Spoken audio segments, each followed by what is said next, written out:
저는 세이브 코리아 연구소의 조평사라고 합니다.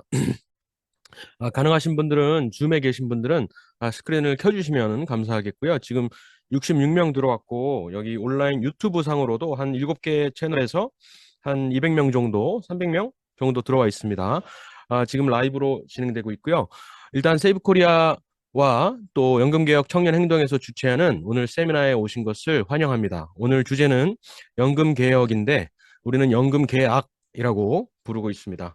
오늘 너무나 안타깝게도 한덕수 대행께서 공포를 하셨습니다. 연금 개혁안에 대해서 너무나 문제가 많은 그러한 개혁 아니었음에도 불구하고 공포를 하셨고 결국에는 2026년 1월부터 이제 시행이 될 것으로 생각이 되는데요. 이 문제를 두고 사실은 오늘 민주당에서도 청년들, 대학생들 데리고 세미나를 했더라고요. 그런데 결론은 뭐냐면은 결국 국고를 투입하자는 겁니다. 결국 국고로 투입해서 고갈을 막자는 겁니다. 너무나 어처구니 없는 해답이죠. 국고는 고갈이 안 되나요? 국고는 어디에서 나오나요? 결국에는 우리 국민들의 세금이고 그리고 연금을 국고로 막겠다는 거기에 동의하지 않은 사람들의 세금입니다. 이것은 위헌이라고밖에 해석이 안 되고 그래서 저희는 또 위헌 그 소원 제기도 준비를 하고 있습니다. 그래서 오늘 더 이상 지체 없이 연사분들을 소개하고 손영광 교수의 발제를 듣도록 하겠는데요. 제가 연사분들을 소개하면 그 자리에서 손만 흔들어 주시면 되겠습니다.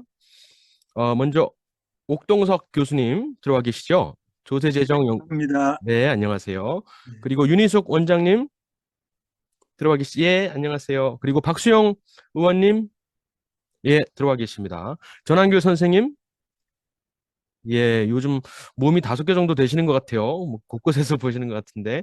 그리고 최대현 부장님, 펜앤마이크 최대현 부장님 들어와 계시나요? 화면상으로는 안 보이는데 기다리도록 하겠습니다. 이진수 본부장님. 이진, 네, 감사합니다. 그리고 4시 10분 김영민 대표님. 네, 안녕하세요. 예. 그리고 고등학생 박예린 자매님 들어와 계시죠? 네, 안녕하세요. 그리고 소영광 대표님 계시고요. 지금 손든 분들 계신데 Q&A는 맨 마지막에 다루도록 하겠습니다. 그러면은 더 이상 지체 없이 전 조세재정연구원장님을 역임하신 옥동석 교수님께서 인사 말씀해 주시겠습니다. 저는 현재 인천대 명예교수로 있습니다. 사실 제가 오늘 연금개혁 청년행동 세미나에서 3번째 인사를 하고 있습니다만 이렇게 불러주시니 정말 큰 영광입니다. 사실 저는 연금개혁에 대한 최근 청년 세대의 움직임은 사실 1960년의 4.19 혁명 그리고 1987년의 60 민주항쟁에 비견되는 저는 역사적 사건이라고 생각합니다. 대한민국의 미래를 위해 젊은 세대가 목소리를 높이는 저는 이런 역사적인 순간에 제가 함께할 수 있다는 것에 큰 자부심을 느끼고 있습니다. 그리고 또 이런 식순에서 인사말을 제가 제일 먼저 하게 돼서 좀 송구스럽습니다. 사실 정치적인 영향력도 저보다 훨씬 더 크고 사회적인 인지도도 훨씬 더 높으신 분들, 또 말씀과 표현도 잘하시는 분들이 이렇게 쭉 얘기하고 계신데 뭐 그냥 음악 콘서트에서도 유명 가수는 늦게 나오니까 제가 편안한 마음으로 인사말을 계속하도록 하겠습니다. 저는 작년 10월에 국회 그 연금개혁 청년행동 세미나에서 인사를 했습니다. 사실 그때 저는 국가 재정이라는 것은 공유지이기 때문에 사실 수많은 이익 집단들이 자기 이익을 추구하다 보면은 우리 국가 공동체의 이 파탄에 이를 수 있다는 이런 내용을 강조했습니다. 그리고 작년 11월 줌 회의에서는 사실 국민연금의 미적립 부채뿐만 아니고 일반 재정에서의 국가 채무도 결코 안심할 수 없다는 그런 경고를 하면서 청년 세대의 목소리가 없으면 대한민국의 미래도 없다는 점을 저도 강조했습니다. 제가 오늘 좀 말씀드리고자 하는 메시지는 사실 뭐 국가 책임 이런 이야기를 많이 합니다만은 현재 많은 사람들이 국가는 전지전능하고 자유롭다. 이런 오류와 유혹에 너무 쉽게 빠진다는 겁니다. 사실 우리가 이런 오류와 유혹에서 벗어나지 못한다면 우리의 자유민주주의는 제대로 지켜내지 못하고 파멸로 치닫게 될 것을 저는 강조하고 싶습니다. 많은 사람들이 사회적 논쟁에서 너무도 쉽게 하는 말들이 있습니다.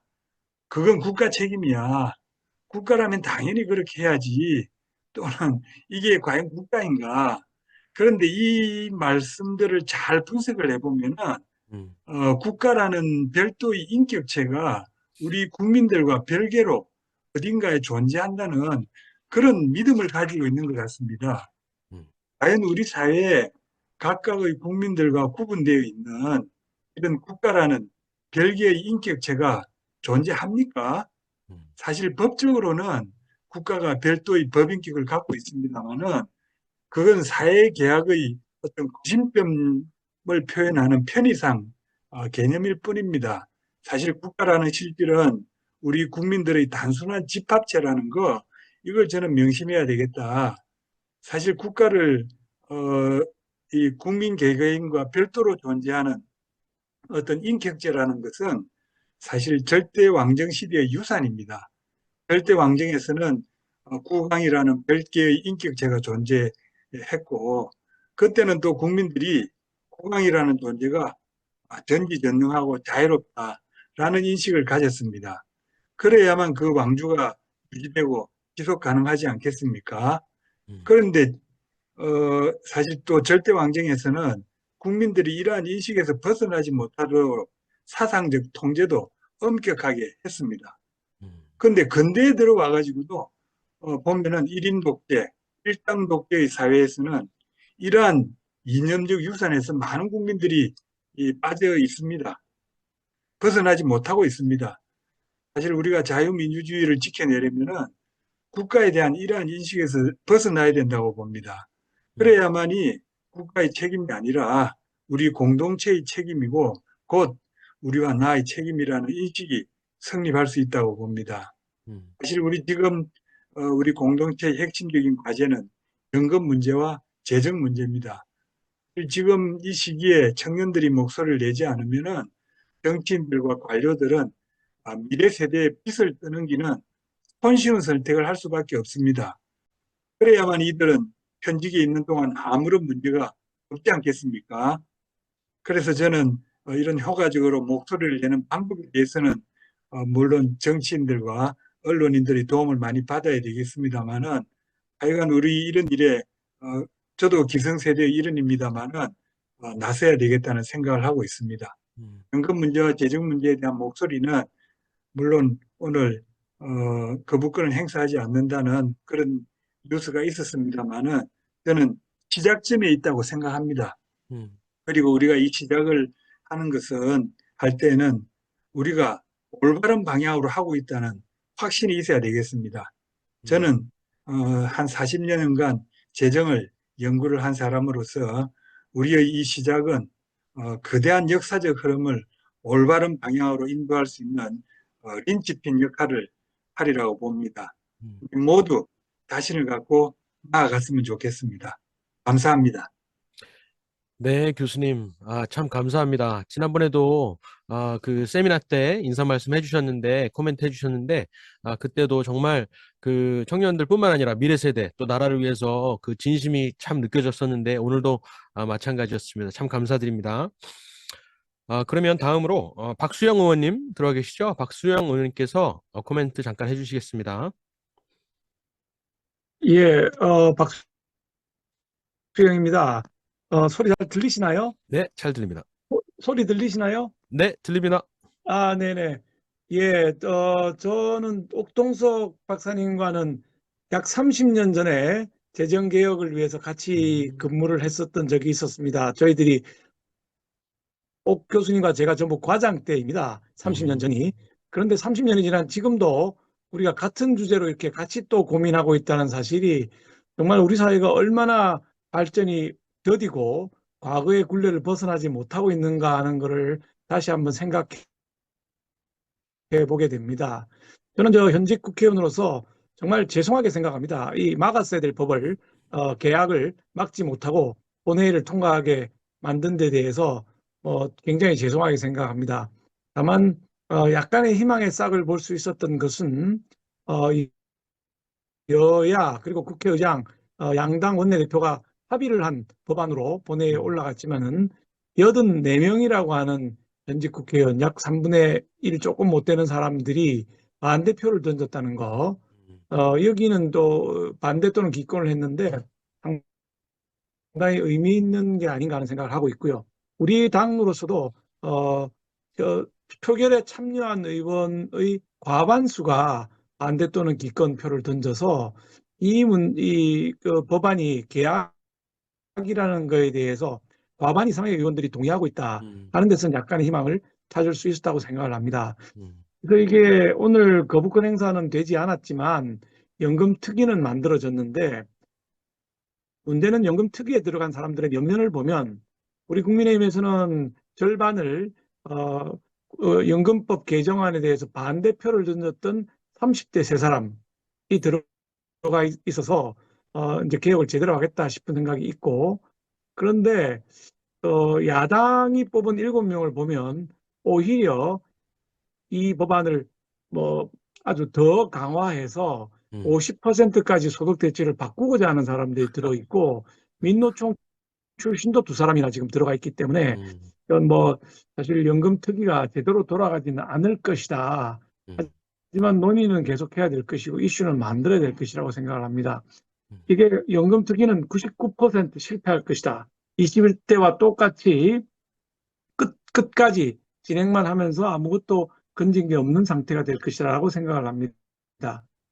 유일한 1%의 희망은 바로 오늘 이 모임하고 있는 청년 여러분들의 모임이라고 생각합니다. 이런 모임에서 목소리 내시고 또 헌법 소원도 최대 규모로 하겠다고 말씀 주신 적이 있는데 제대로 된 청년 목소리를 내어서 이슈를 국회라고 하는 기성정치 세대가 아니라 그 가장 손해를 보고 가장 피해를 보게 만들어져 있는 청년 세대에서 목소리를 내고 이걸로 한번 역전 9회 말 대역전을 만들어보는 이런 계기를 삼을 수 있지 않겠나 하는 1%의 희망을 가지고 9회 말 투아웃 상황에서 역전 만루포를 날리는 꿈을 한번 그려봅니다. 이 통과는 됐지만 내년 1월 1일 시행이기 때문에 아직 사실은 시간이 조금 남아있는 폭입니다. 8개월 내지 9개월 남아있는데 이 기간 중에 청년행동 중심으로 스테이트 코리아 중심으로 모여서 힘을 발휘하고 역전 홈런 날릴 수 있기를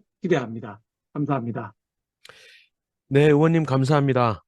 국회에 정말 의원님 같은 분들이 좀 많이 있었으면 좋겠습니다. 그러면 손영광 대표께서 연금개혁 청년행동 손영광 대표께서 준비한 발제를 30분에서 35분 정도 진행하도록 하겠습니다. 네, 안녕하십니까. 울산대 교수 연금개혁 청년행동 공동대표를 맡고 있는 손영광이라고 합니다.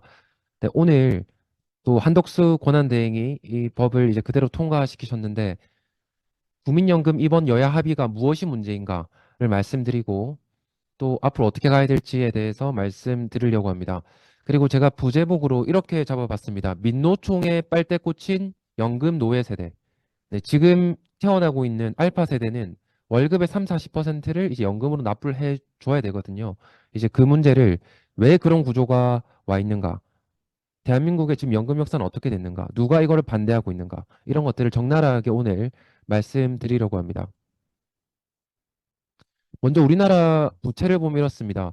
GDP 성장을 쭉 해왔지만 지금 2023년, 2024년으로 오면서 총 생산량의 50%, 60%가 지금 국가 채무로 잡히고 있습니다. 우리나라 총 GDP가 2천조 원 정도 되기 때문에 지금 국가 채무가 1,000조 원을 이제 좀 넘어가고 있다. 네, 이렇게 잡히고 있습니다. 그런데 우리가 OECD 국가 간의 국가 채무를 비교할 때 안 잡히는 수치가 있습니다. 한전의 공기업 부채가 됐던가, 그리고 또 공무원 연금, 군인 연금, 이게 지금 쌓아놓은 돈은 없는데 이미 줘야 되기로 약속된 돈, 이게 현재 가치로 1,200조 원 정도가 있습니다. 네, 이게 1,200조 원이 있어요. 이거는 근데 국가가 공무원과 군인을 위해서 줘야 될 돈이기 때문에 국가 부채, 넓은 의미에서의 국가 부채로 잡혀야 되는 돈입니다. 그런데 지금까지는 국가 부채에 안 잡히는 한 종류의 또 부채가 있습니다. 어마어마하게 큰 부채고 그게 뭐냐면 바로 국민연금 부채입니다. 이게 미적립 부채라고 하는데 우리가 국민연금이 기금이 1200조 원이 쌓여 있다고 생각을 하지만 이미 주기로 약속된 돈이 현재 가치로 3000조 원을 넘어섰습니다. 네, 평균 수명을 따져보면 이미 주기로 된 돈이 3000조 원이에요. 자, 그러면 현재 가치로 2000조 원 정도가 부족하죠. 이것도 어마어마한 부채로 지금 이미 엄연히 실존하는 부채라고 말할 수 있습니다. 우리나라의 코스피에 상장된 모든 기업들의 시가총액을 다 합치면 한 2000조 원 정도 됩니다. 삼성전자가 압도적으로 우리나라에서 가장 시가총액이 큰 기업인데 350조 원 정도 됩니다. 그러니까 우리나라 기업을 다 갖다 팔아치워야 갚을까 말까 한 부채. 이게 어떻게 말하자면 지금 국민연금 굉장히 심각한 파산 직전에 와 있는 국민연금 상태라고 아시면 되겠습니다. 많은 분들이 이런 의문을 이제 가지실 겁니다. 도대체 왜 지금 국민연금은 적자일까 하면 굉장히 단순합니다. 적게 내는데 너무 많은 돈을 약속해주고 있기 때문입니다. 우리가 국민연금 제도 안에서 내는 돈은 보험료율이라고 하고요. 받는 돈은 소득대체율이라고 합니다. 네, 수급 개시 연령이 있고 지금 60세부터 점점 올라가서 65세부터 이제 받을 수 있게 되고 죽을 때까지 받게 되는 돈입니다. 그런데 작년에 윤석열 정부에서 연금 개혁안을 제시하면서 지금 대한민국이 40%의 소득 대체율, 원래 약속된 돈이 이거였습니다. 40%를 받기 위해서 보험료를 원래 얼마를 내야 되는가를 계산을 해줬습니다. 그게 얼마냐면 대략 20% 됩니다. 그런데 우리나라는 얼마를 내고 있냐면 현재 보험료율이 9%밖에 안 되는 거예요. 그러니까 내가 9%를 냈을 때 수익을 굴려가지고 받을 수 있는 돈은 18%밖에 안 되는데 너무 많은 돈을 약속하고 있는 겁니다. 투자 수익까지 고려해서 적정한 연금액보다 너무 많이, 줘도 너무 많이 주고 있는 거예요. 예를 들어서 우리가 간단한 수학을 한번 해볼까요? 보험료를 우리가 지금처럼 9%를 낸다면 그러면 내가 투자 수익을 굴려서 받을 수 있는 적정한 소득 대체율은 얼마인가, 연금액은 얼마인가 하면 단순하게 18%를 받으면 됩니다. 반대로 지금처럼 소득 대체율을 40%를 받고 싶다. 그러면 보험료를 얼마 내면 될까요? 내가 20% 내면 이 돈을 받아도 이게 수지가 맞습니다. 투자 수익 굴려서 딱 저스트하게 딱 낼 수 있는 돈입니다. 그리고 이번에 개혁안이라고 하면서 보험료율을 9%에서 13%로 올렸어요. 자, 그러면 소득 대체율 얼마를 받으면 이게 균형이 맞을까요? 단순하게 소득 대체율 20%, 26%를 받으면 계산이 굉장히 단순하게 맞는 거예요. 그런데 이번에 소득 대체율을 올렸죠. 네. 43%로 올렸습니다. 그럼 어떻게 되나요? 이게 개혁이 되긴 됐다고 주장을 하는데 여전히 적자 구조여서 매년마다 부채가 쌓이는 구조인 게 바뀐 게 없습니다. 다른 나라의 사례를 보면 어떻게 되냐? 복지국가로 유명한 나라들조차도 네, 무겁게 내고 이제 무겁게 받는 방식, 많이 내고 많이 받자 이렇게 가고 있는 거예요.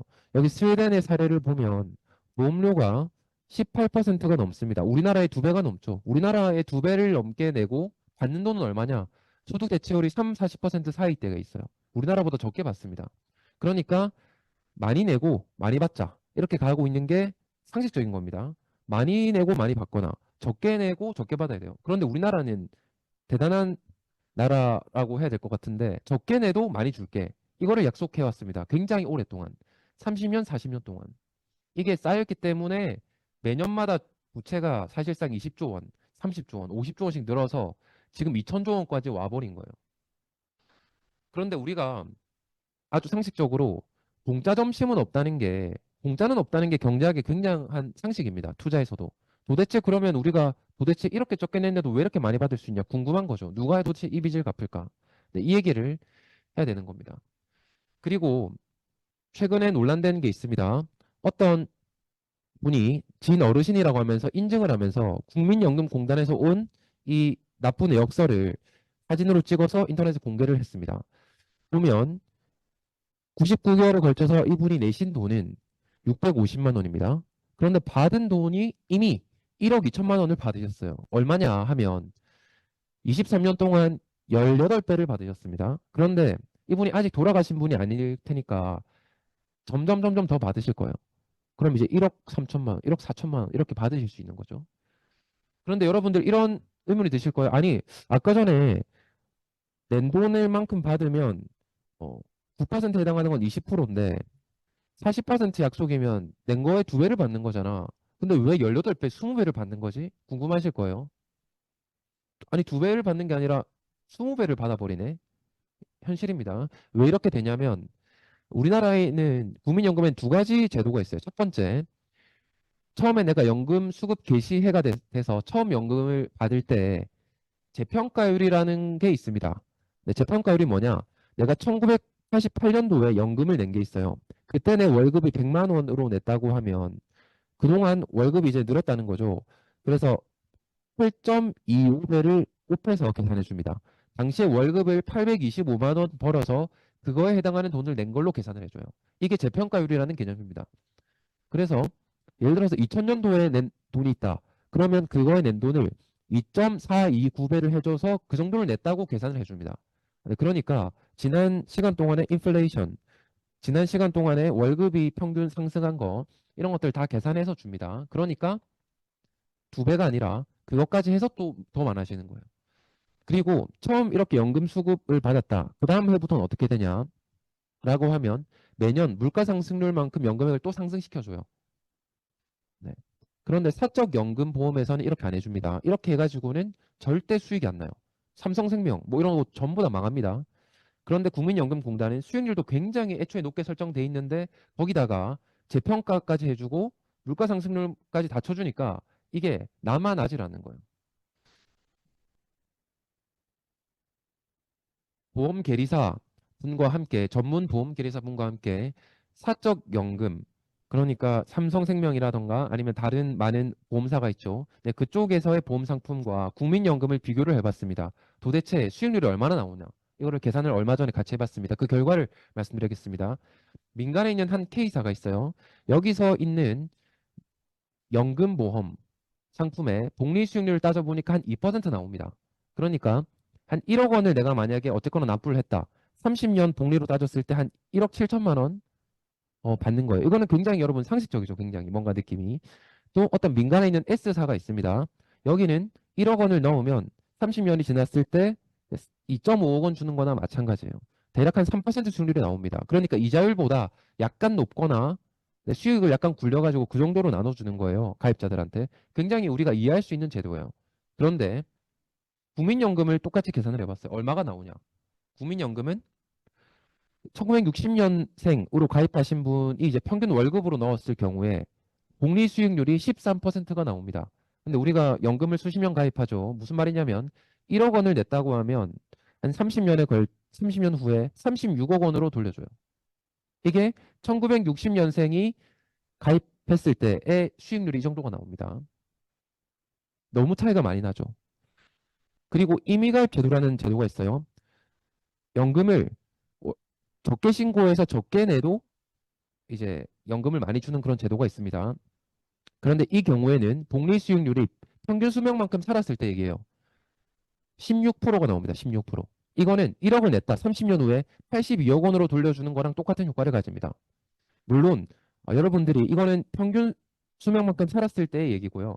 더 일찍 만약에 돌아가시게 됐다. 그러면 이것보다 더 적게 받게 되고요.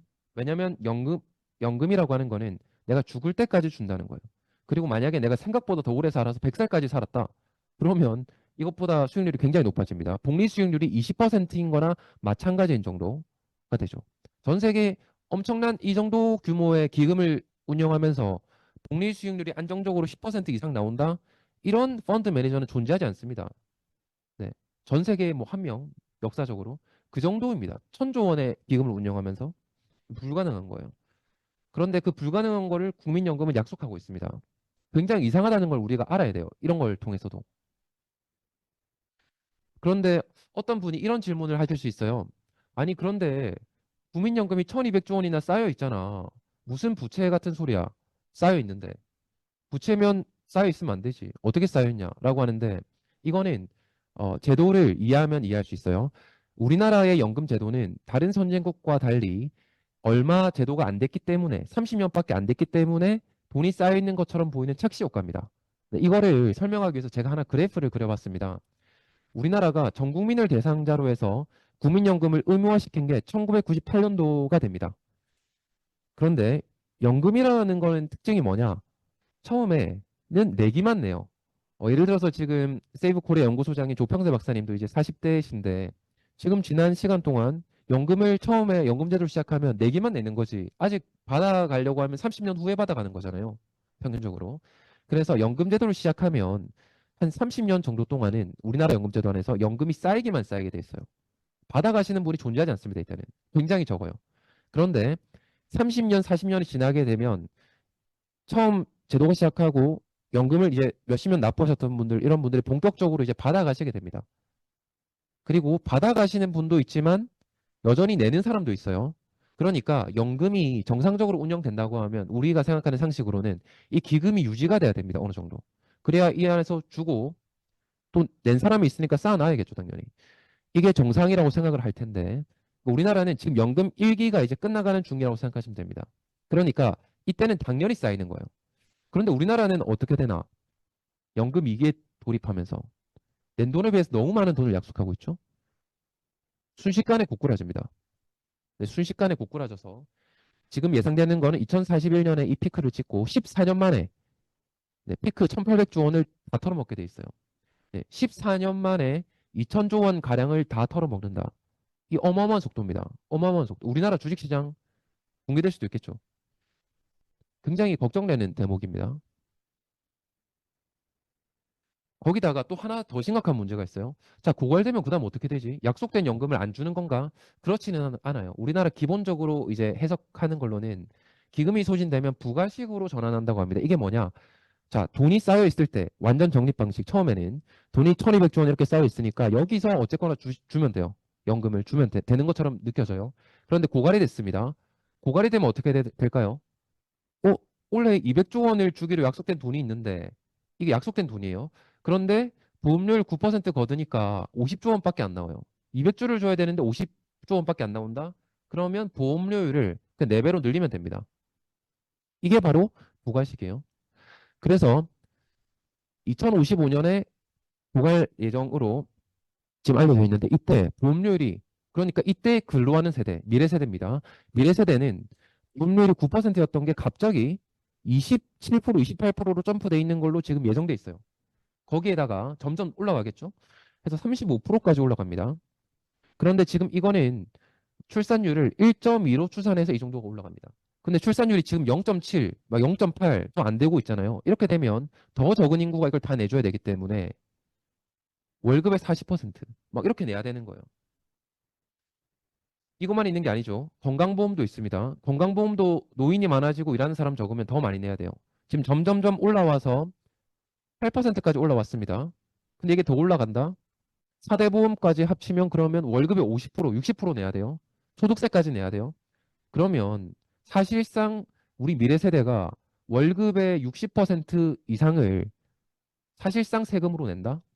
이거는 이미 전 세계에 거의 유례없는 정도라고 볼 수 있고 우리나라는 그냥 이대로 그냥 놔두면요. 이미 30년 후는 거의 사회주의 국가로 가 있는 나라입니다.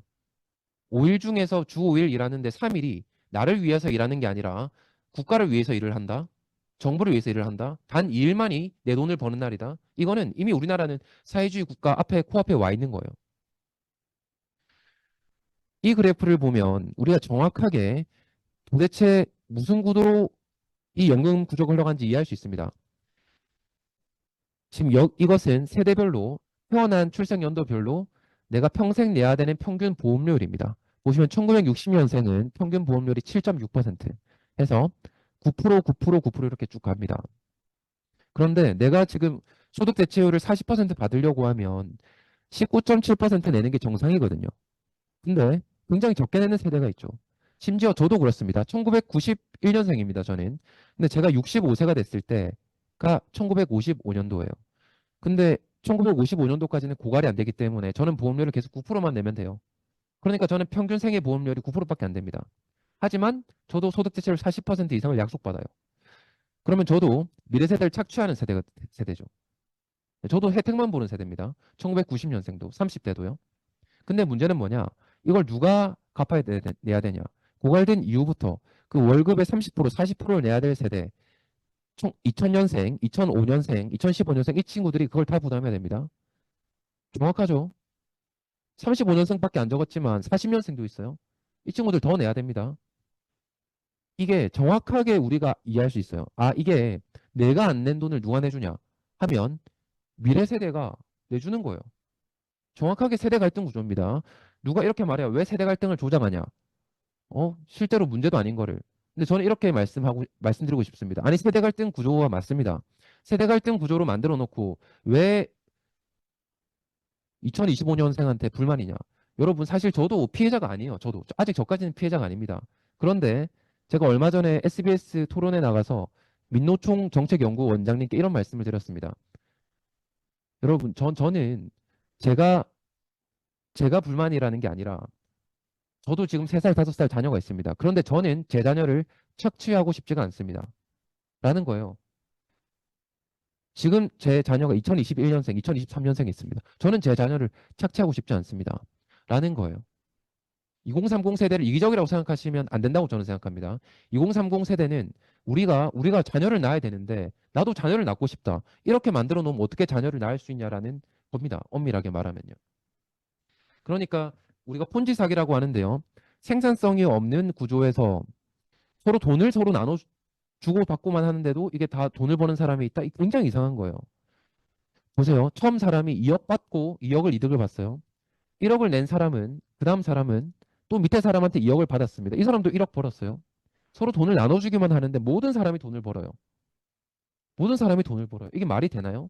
이게 생산성이 없고 물건을 파는 것도 아닌데 인센티브 구조로 뭔가 물건을 파는 네트워크 마케팅 회사, 예를 들어서 애터미 회사 이런 경우는 사람들이 다단계라고 하는데 거기는 실제로 제품이 있고 제품을 팔고 서로 포인트로 이렇게 소득이 생기고 이런 구조입니다. 그런데 여기는 지금 국민연금이라고 하는 거는 그냥 서로 그냥 돈 나누기 끝이에요. 생산성이 없습니다.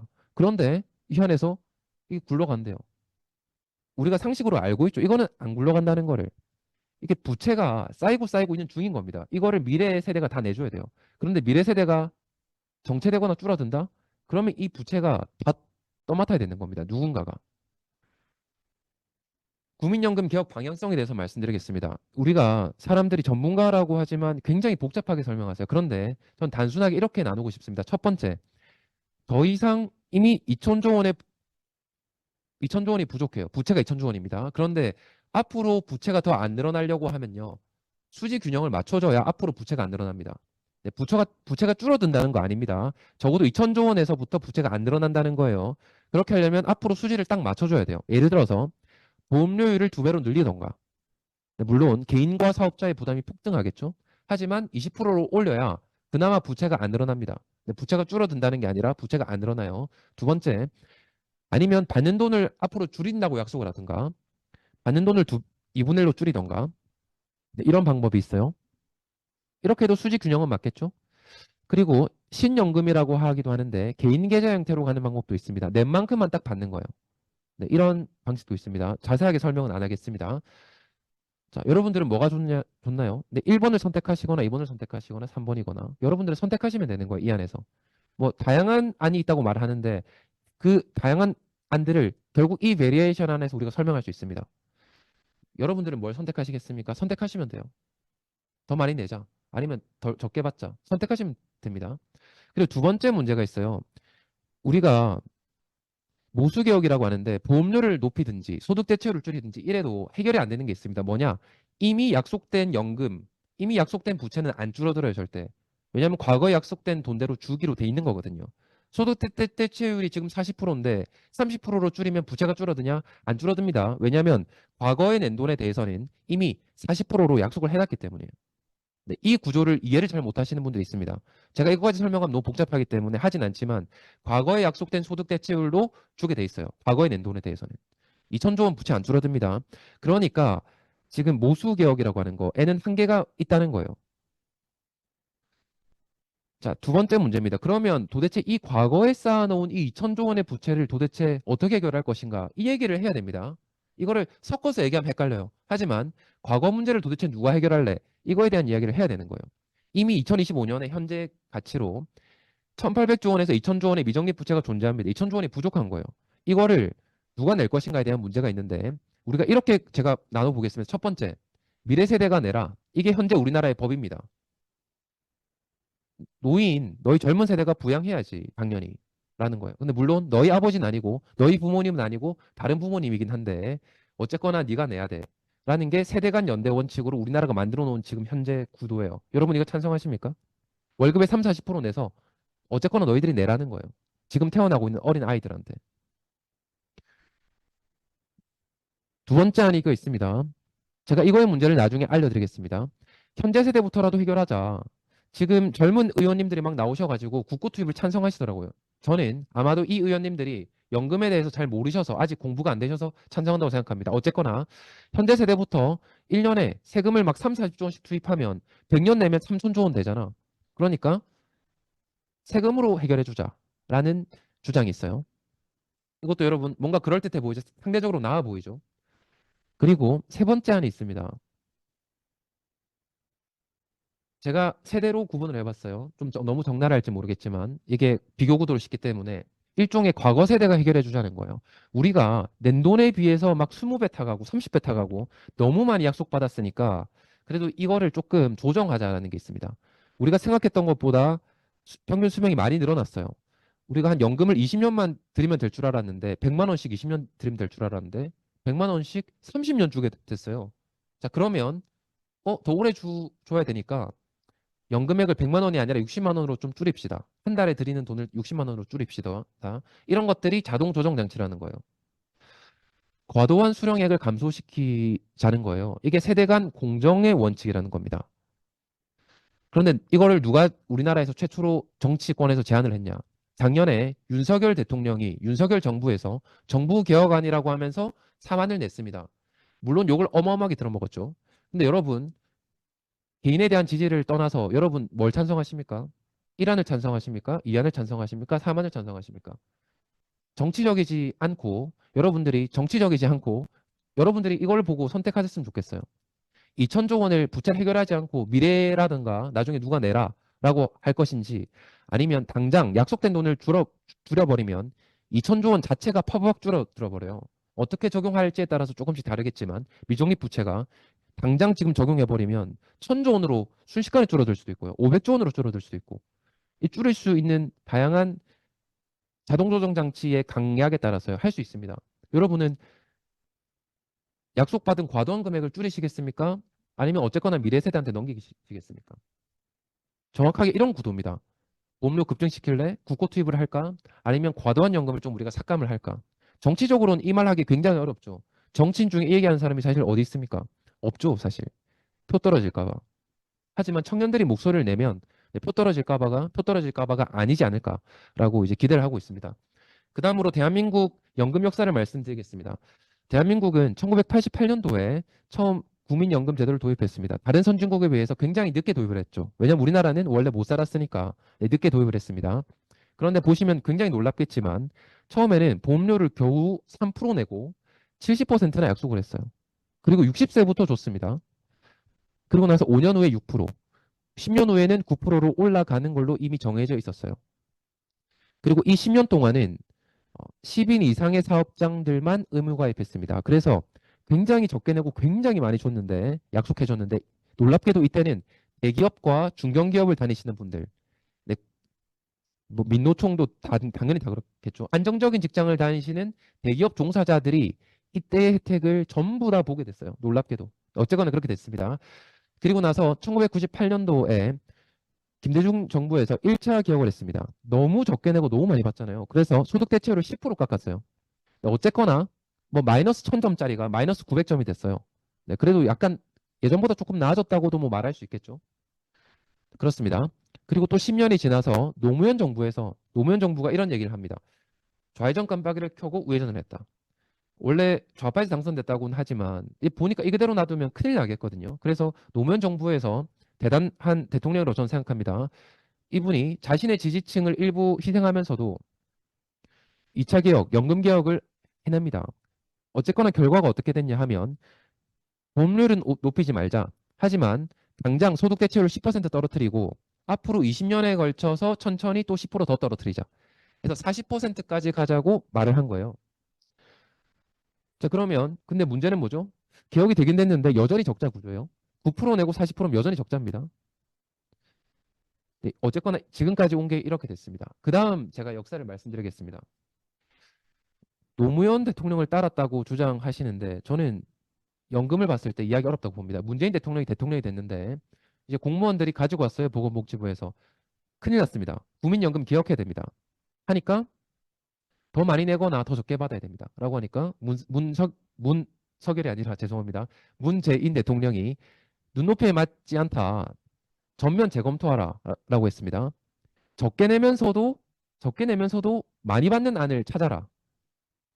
여러분 그게 존재하나요? 대단한 대통령이에요. 이런 걸 우리가 창조 경제라고 하는지 모르겠지만 해서 퇴짜를 놔버리고 결국은 5년 동안 손도 안 됩니다. 손도 안 돼요. 그냥 임기를 그냥 지나버려요.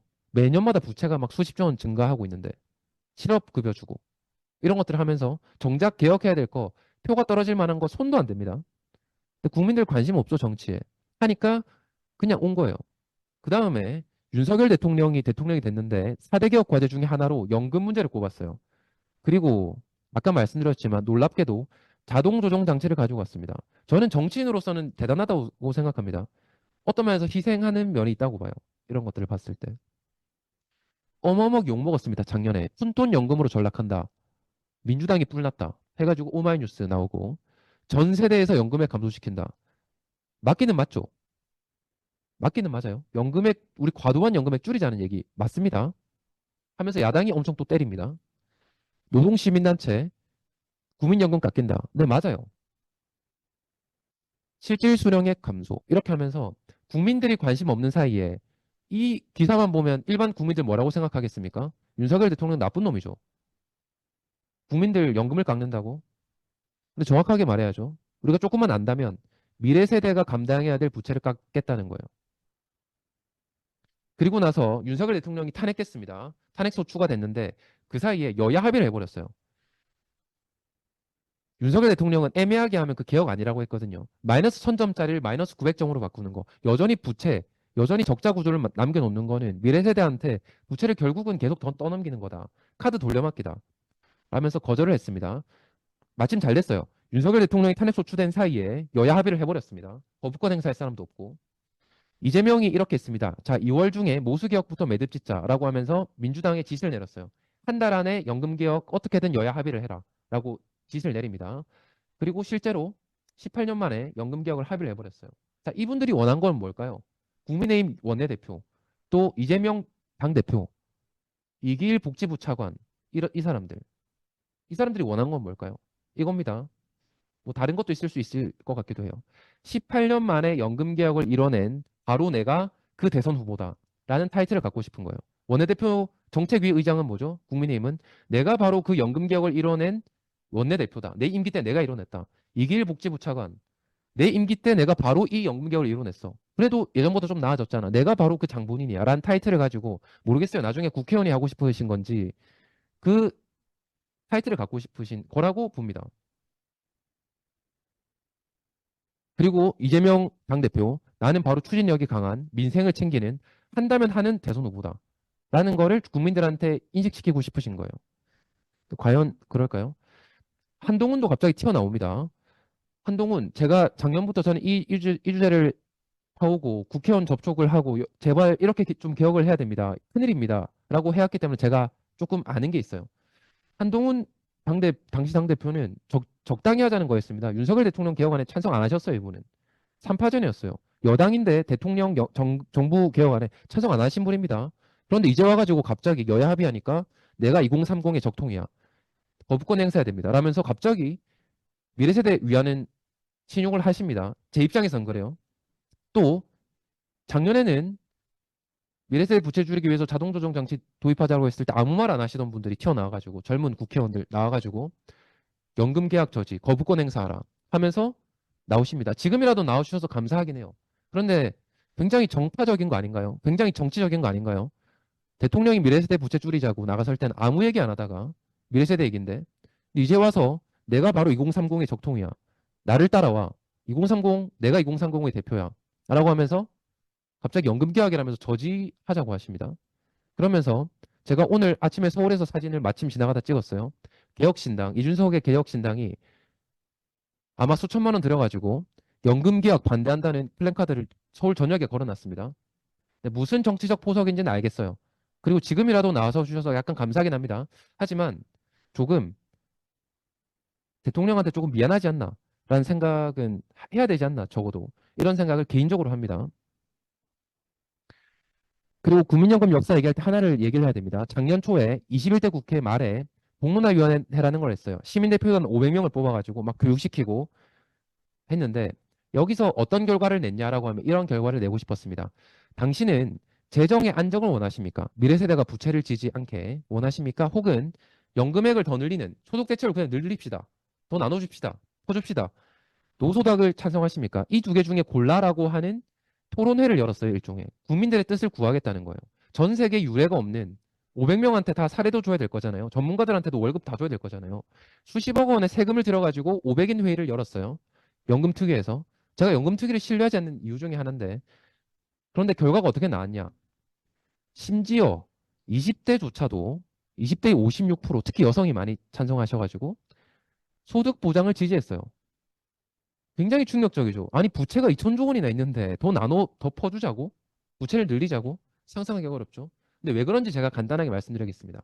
그래서 작년에 보면 작년 결과 나오고 윤석열 대통령 공론화 수기 결과 반영해서 더 퍼주는 식으로 해라 라고 어마어마하게 압박했습니다. 민중의 소리. 이름만 들어봐도 감이 오시죠. 어떤 단체인지.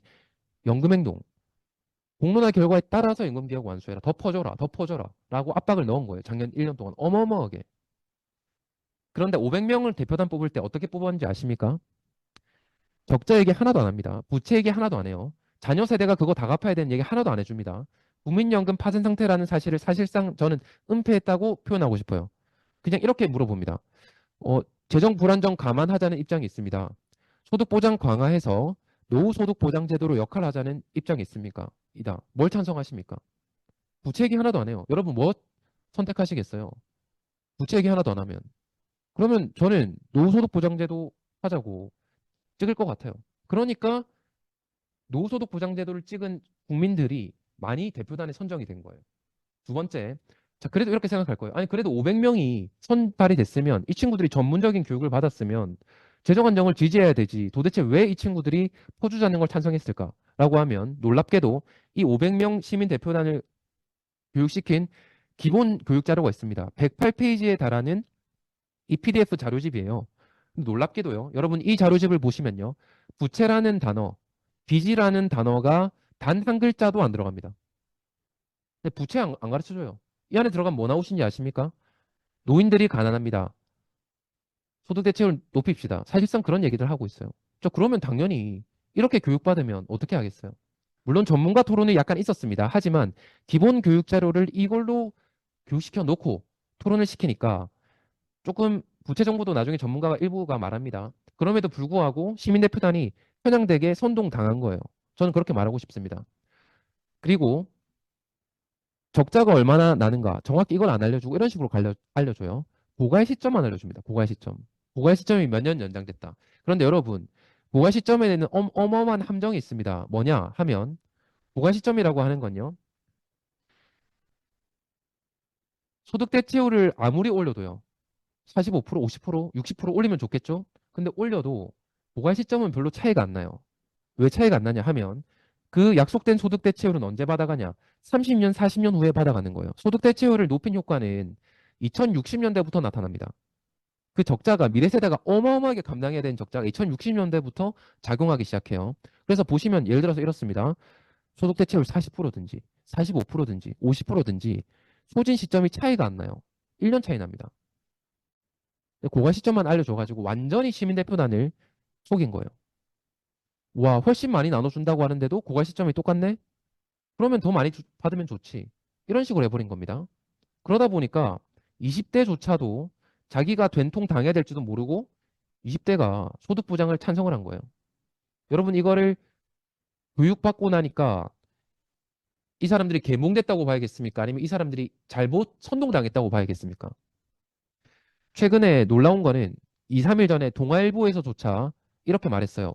이번 연금 개혁안 왜 반대하냐? 시민 대표단은 분명히 더 소득 대체를 올리는 걸 찬성했다라고 동아일보가 기사를 냈더라고요. 동아일보 기자가 너무 모르는 거예요. 도대체 이 연금특위 공론화위원회가 얼마나 조작됐고 얼마나 편향됐는지 모르니까 지금 기자들조차도 아니 다 찬성했는데 왜 이제 와서 그러냐 이렇게 말하고 있는 겁니다. 당시에 이 공론화위원회를 이끈 소득보장론 교수님들을 볼까요? 이분이 어떤 분들인지 참여연대 정책위원장이시고요. 민주노총 정책연구원장입니다. 그리고 민노총, 참여연대, 그리고 공무원 노조, 성향을 아시겠죠? 이 수백 개의 단체가 만들어 놓은 연금 단체가 있어요. 공적 연금 강화 국민 행동이 있습니다. 여기에 정책위원장. 자, 이런 성향의 전문가라고 하시는 분들이 모여가지고 이거를 이끌어 가신 거예요.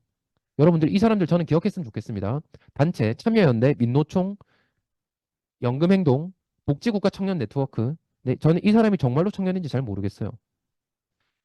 남찬섭 교수, 제갈현숙, 김연명 교수, 주은선, 윤홍식, 정세현 교수님들. 저는 이렇게 생각합니다. 나중에 대학생들이 좀 깨어나고 나면 이분들이 과연 자기 신이 가르치는 대학생들한테 혹시 계란 맞지 않을까? 수업 보이콧 당하지 않을까? 저도 교수로서 무섭거든요. 학생들한테 보이콧 당하면.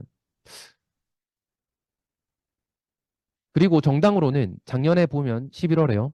더불어민주당, 조국혁신당, 진보당, 기본소득당, 사회민주당에서 소득 대체율 50%까지 올리는 걸로 목표로 한 보험료율 조정을 제시했다. 어떤 정당이 주도하고 있는지 우리가 알 수 있습니다. 어떤 정당을 지지하자는 얘기가 아니에요. 정확하게 우리가 현실을 보자는 겁니다. 어떤 정당이 이걸 밀어붙이고 있고 어떤 집단이 밀어붙이고 있는가. 저희는 새로 그래서 여론조사를 해봤습니다. 저희는 이렇게 조사를 했어요. 2055년에 고갈될 거라는 사실을 알고 계십니까? 공론화위원회랑 다르죠. 물론 우리는 우리 사비로 이걸 맡겼어요. 3, 400만 원만 주면 이걸 해줍니다. 1000명 ARS. 그리고 두 번째 질문 물어봤어요. 이미 1800조 원의 부채가 있다는 사실 아십니까? 네, 모르는 국민이 75%나 되더라고요. 하지만 저희는 모르고 알고가 중요한 게 아니에요. 이 전화 받으시는 분들이 한테 교육을 시키는 거예요. 1번, 2번을 질문하면서. 그 다음에 물어보니까 어떻게 되는 줄 아세요? 연금특위 결과랑 완전히 반대가 나옵니다. 재정 안정론이 50%. 그리고 연금 폐지론. 폐지하자는 것도 물어봤어요. 근데 연금 폐지는 재정 안정이랑 똑같습니다. 극단적인 재정 안정이에요. 부채가 안 늘어나니까. 이 두 개 합치면 80%가 됩니다.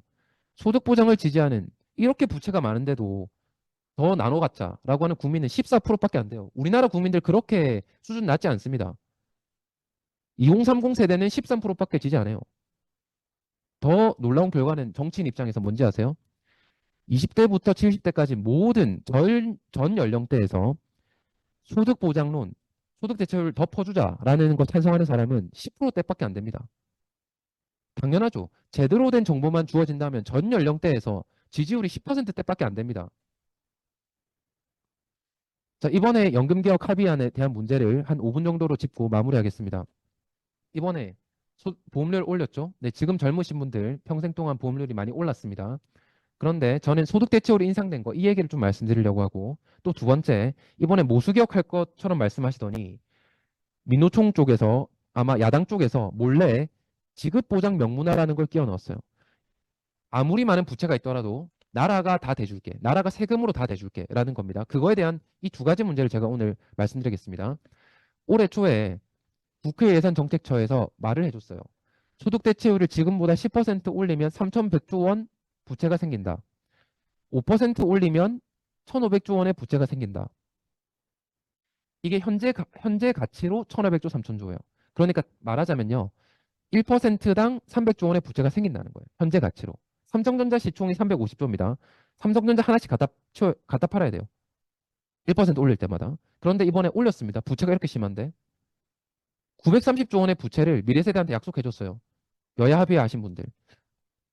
네. 나는 18년 만에 연금개혁 완수한 당대표다. 한다면 한다는 당대표다. 이재명 당대표가 이걸 추진을 기본적으로 하셨는데 한다면 하신 게 아니라 미래 세대한테 부채를 주셨어요. 이거의 문제가 뭐냐? 저희가 부채 정보를 알려주고 저번 달에도 저희가 여론조사를 해봤습니다.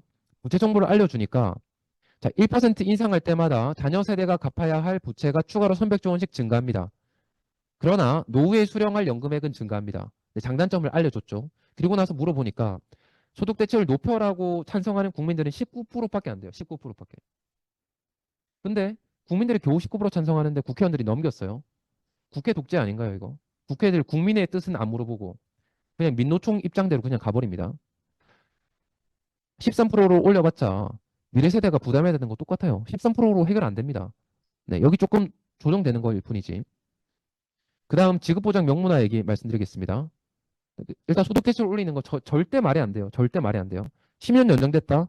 그러면 자 30대 너희들도 문제였지. 오케이. 30대까지도 공무원 만들어줄게. 10년만 더 연장시켜서 몇십 년 동안 부채를 조금 더 쌓아가지고 지금 태어난 애들한테 넘겨주자.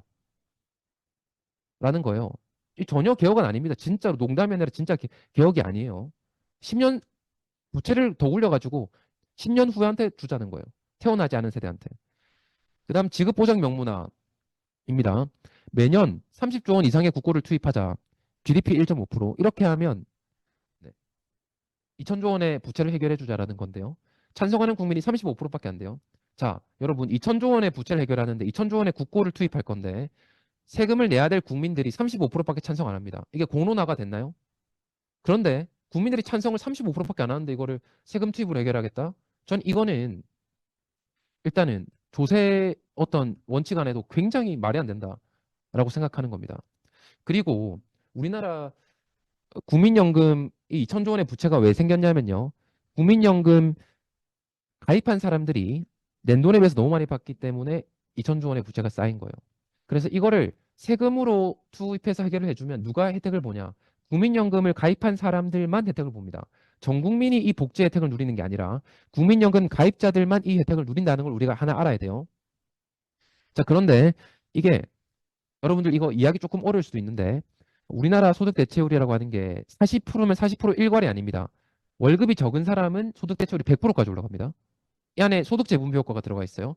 월급을 적게 내는 사람은 수익률이 굉장히 높아요. 근데 월급이 좀 많으신 분들은 수익률이 좀 상대적으로 적습니다. 그러면 이거를 1년에 정상적으로 내가 굴렸을 때 받는 돈보다 얼마를 추가로 받는가 계산할 수 있어요. 그게 소득 얼마든지 관계없이 대략 1년에 400만 원씩 받으십니다. 그래서 10년 가입하신 분들은 4천만 원 이득을 보시는 거고요. 20년 가입하시는 분들은 8천만 원, 40년 풀로 가입하셨다. 1억 6천만 원 혜택을 보는 게 국민연금 제도예요. 그러면 명확하죠. 2천조 원의 세금을 때려 부어가지고 국민연금을 오래 가입한 사람한테 혜택을 주자는 건데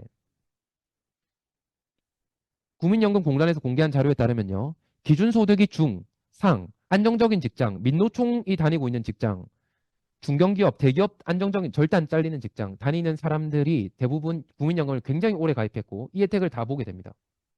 그런데 소득이 낮은 사람들, 심지어 소득이 없는 사람들, 비정규직들 이런 사람들은 이 혜택을 못 봐요. 왜냐하면 가입을 별로 못했으니까. 가입한 횟수에 비례해서 혜택을 보는 거예요. 자, 그럼 이게 여러분 말이 되나요? 부자를 한테 수천조 원 다 갖다 퍼주고 가난한 사람한테 안 주자. 저는 2천조 원 세금 걷어가지고 가난한 사람 나눠주면 오케이입니다. 그런데 세금 걷어가지고 부자한테 나눠주자고 합니다. 여러분 이거 이해할 수 있나요?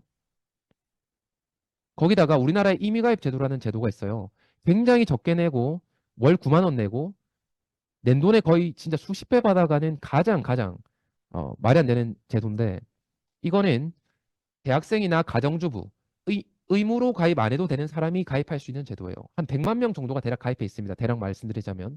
그런데 이 제도가 악용되고 있습니다. 내 돈에 비해서 진짜 가장 많이 받아가는 아까 전에 소득 대체율 막 100%, 80% 이렇게 받아가는 그 사람들입니다. 그런데 이 사람들이 자기 남편, 배우자의 소득이 대부분이 고소득자예요. 뭐냐? 정보가 많은 강남 사모님들 그리고 민주노총 사모님들 이런 사람들이 정보가 있기 때문에 돈도 여유가 있기 때문에 이런 사람이 악용하고 있는 제도가 임의가입 제도입니다. 그러니까 지금 뭐죠? 부자들, 강남 사모님들을 위해서 2천조 원의 세금을 쓰자고 하는 겁니다. 이해할 수 없다는 거예요. 그래서 이번에 연금 개혁 합의안이라고 합니다. 뭐 많이 얘기해요. 하지만 이 모든 것들이 다 개악 아니다. 개악 아니다. 하나하나 다 개악 아니다. 라고 말하는 겁니다. 저희는 뭘 할 거냐면 첫 번째 헌법 소원할 겁니다. 이게 왜냐하면 미래 세대한테 과도하게 재산권을 침해합니다. 100만 원이면 모르겠어요. 근데 한 사람당 몇억 원씩 침해합니다. 지금 태어난 아이들한테, 말하지 못하는 아이들, 자기를 변호하지 못하는 아이들에게. 그렇기 때문에 우리는 헌법 소원을 할 겁니다. 최다 인원 21만 명을 넘겨가지고 헌법 소원을 할 겁니다. 기각될 수도 있겠지만 그 과정 속에서 얼마나 이게 잘못된 제도인지 알리려고 합니다. 그리고 연금 계약 규탄 집회를 국회 앞에서 다음 주 금요일에 하려고 합니다. 수백 명의 청년들을 모아서 이거를 알리고 싸우려고 합니다. 아스팔트에서. 그리고 저희가 연금 노예 세대라는 제목의 책을 써서 이 사태를 도대체 이게 어떻게 흘러왔는가 네, 텍스트로 적어서 이 세대들한테 알리려고 합니다. 네, 이상입니다. 감사합니다. 네, 손영관 교수님 참 감사드립니다. 사실 진짜 알면 알수록 댓글에서도 많이 적어주셨지만 정말 알면 알수록 화가 나지 않을 수 없는 그러한 일 같습니다. 정말 나라가 이렇게까지 망가지고 있는데 정말 미래가 보장이 되지 않는 이런 암울한 상황 속에 있는데도 정치인들이 계속해서 우리 국민들 특히 청년들을 상대로 계속 우쭈쭈 하고 전혀 현실을 가르쳐주지 않는 이 현실이 너무나 개탄스럽습니다. 그래서 헌법 소원도 하고 또 다음 주에 11일 금요일입니다. 모두 다 나와서 목소리를 내주셨으면 좋겠습니다. 그러면 지금 이 시간에는 여기 연사분들의 한 8분의 연사분이 계신데 코멘트를 듣기 전에 잠시 여론조사를 한번 해보드리겠습니다. 저희가 강의를 하고 나서 지난번에도 했었는데요. 유튜브에서 세 가지의 질문을 놓고 여론조사를 실시를 해보겠습니다.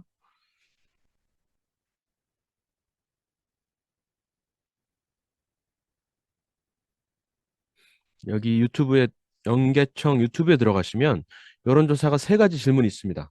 지금 들어가셔서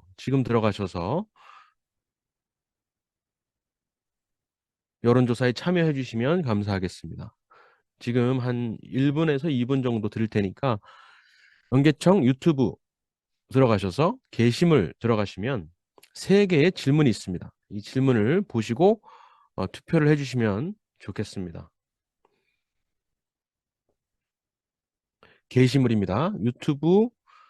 연계청 유튜브 들어가셔서 게시물 들어가시면 여론조사가 있습니다. 여기에서 해주시고요. 조금 자세히 읽어보고 싶으시면 일단 창을 열어놓고 오늘 밤이 가기 전에 꼭 투표해 주시면 감사하겠습니다. 그러면 이어서 코멘트 듣는 시간을 갖도록 하겠습니다. 지금 6명 정도의 코멘트 하실 분이 계시는데요. 아직 줌상으로는 90명이 계시고 아까 방금 확인해 보니까 유튜브에서 한 7개 채널에서 1200명 정도 지금 시청하고 계시네요. 그러면 첫 번째 코멘트 할 분으로 고등학생입니다. 박애린 학생 말씀해 주세요. 안녕하세요. 저는 대한민국의 미래를 살아갈 19살 박예린입니다. 이렇게 뜻깊은 자리를 마련해 주신 모든 분들께 진심으로 감사드립니다. 앞서 연금 계약의 문제에 대한 발제를 들어보았는데요. 저는 이것이 단순히 숫자나 정책의 문제가 아니라 저희 세대와 그 다음 세대의 삶이 걸린 문제라고 생각합니다. 먼저 저는 기성세대를 부양해야 한다는 것에 공감합니다. 지금의 대한민국을 만들어주셨기 때문에 저희가 살고 있기 때문입니다. 하지만 현재 연금 구조가 과연 정말 도움이 필요한 분들께 혜택을 주고 있는지 고민이 됩니다. 현재 빈곤 문제를 겪고 계신 어르신 분들께서는 대부분 연금이 도입되기 전에 이미 경제활동을 시작하셨거나 연금 가입 기회가 제한적이었던 세대이시기 때문입니다. 따라서 소득 대체율을 올리는 것이 곧바로 현재 빈곤하신 분들의 어려움을 해결하는 방안이 되기는 어렵다고 생각합니다.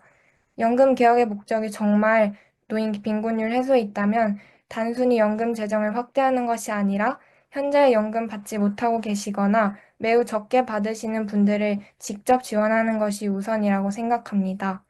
그리고 가장 고민되는 부분은 그 재원이 결국 미래 세대에 부담이 된다는 점입니다. 연금 재정이 악화되면서 2055년경이면 기금이 고갈된다는 전망이 나오고 있습니다. 이렇게 되면 연금을 받기도 전에 저희 세대는 물론 지금 초등학생인 동생들과 이제 막 태어나고 있는 아이들, 그리고 앞으로 태어날 미래 세대일수록 점점 더 큰 부담을 지게 됩니다. 지금 해결하지 않으면 시간이 갈수록 저희가 감당해야 할 몫은 더욱 커질 것입니다. 여기 계신 모든 분들께서는 대한민국의 성장을 직접 이끌어 오셨고, 가족과 나라를 위해 누구보다 헌신해 오셨을 것입니다. 그리고 저희 세대도 그렇게 살아가고 싶습니다. 하지만 지금 논의되지 않는다면 저희가 감당해야 할 몫이 너무나도 커집니다. 열심히 살아갈 의지마저도 가지기 힘들 것 같습니다. 음. 그래서 간곡히 부탁드립니다. 미래 세대가 단순히 희생하는 존재가 아니라 말 그대로 대한민국의 미래라는 사실을 한 번만 더 기억해 주시고 저희의 목소리에도 귀 기울여 주시면 정말 감사하겠습니다. 저희도 더 이상 사회 문제와 정치를 외면하지 않고 해결할 수 있도록 관심 가지고 노력하겠습니다. 그러니 저희가 살아갈 미래도 함께 걱정해 주시면 정말 감사하겠습니다. 대한민국을 사랑하는 마음으로 대한민국의 미래인 저희도 아껴주셨으면 합니다. 부족하지만 끝까지 경청해 주셔서 진심으로 감사드립니다. 이상으로 코멘트를 마치겠습니다. 감사합니다. 예, 박예린 학생 감사합니다. 들어보시면서 느끼셨겠지만 이것은 아까 송영관 교수도 말씀하셨듯이 청년 세대와 노인 세대 간의 갈등을 조장하는 것이 아닙니다. 우리가 하고 싶은 말은 우리는 우리 자녀 세대한테 착취하지 않겠다. 우리 자녀 세대를 착취하지 않겠다라는 겁니다. 그래서 그런 어떤 언론에서 계속해서 그런 식으로 갈등을 조장하는 것으로 포장하고 있는데 그런 프레임에 넘어가지 않았으면 좋겠습니다. 그리고 다음으로 4시 10분, 4시 10분에 김영민 대표님께서 코멘트 해주시겠습니다.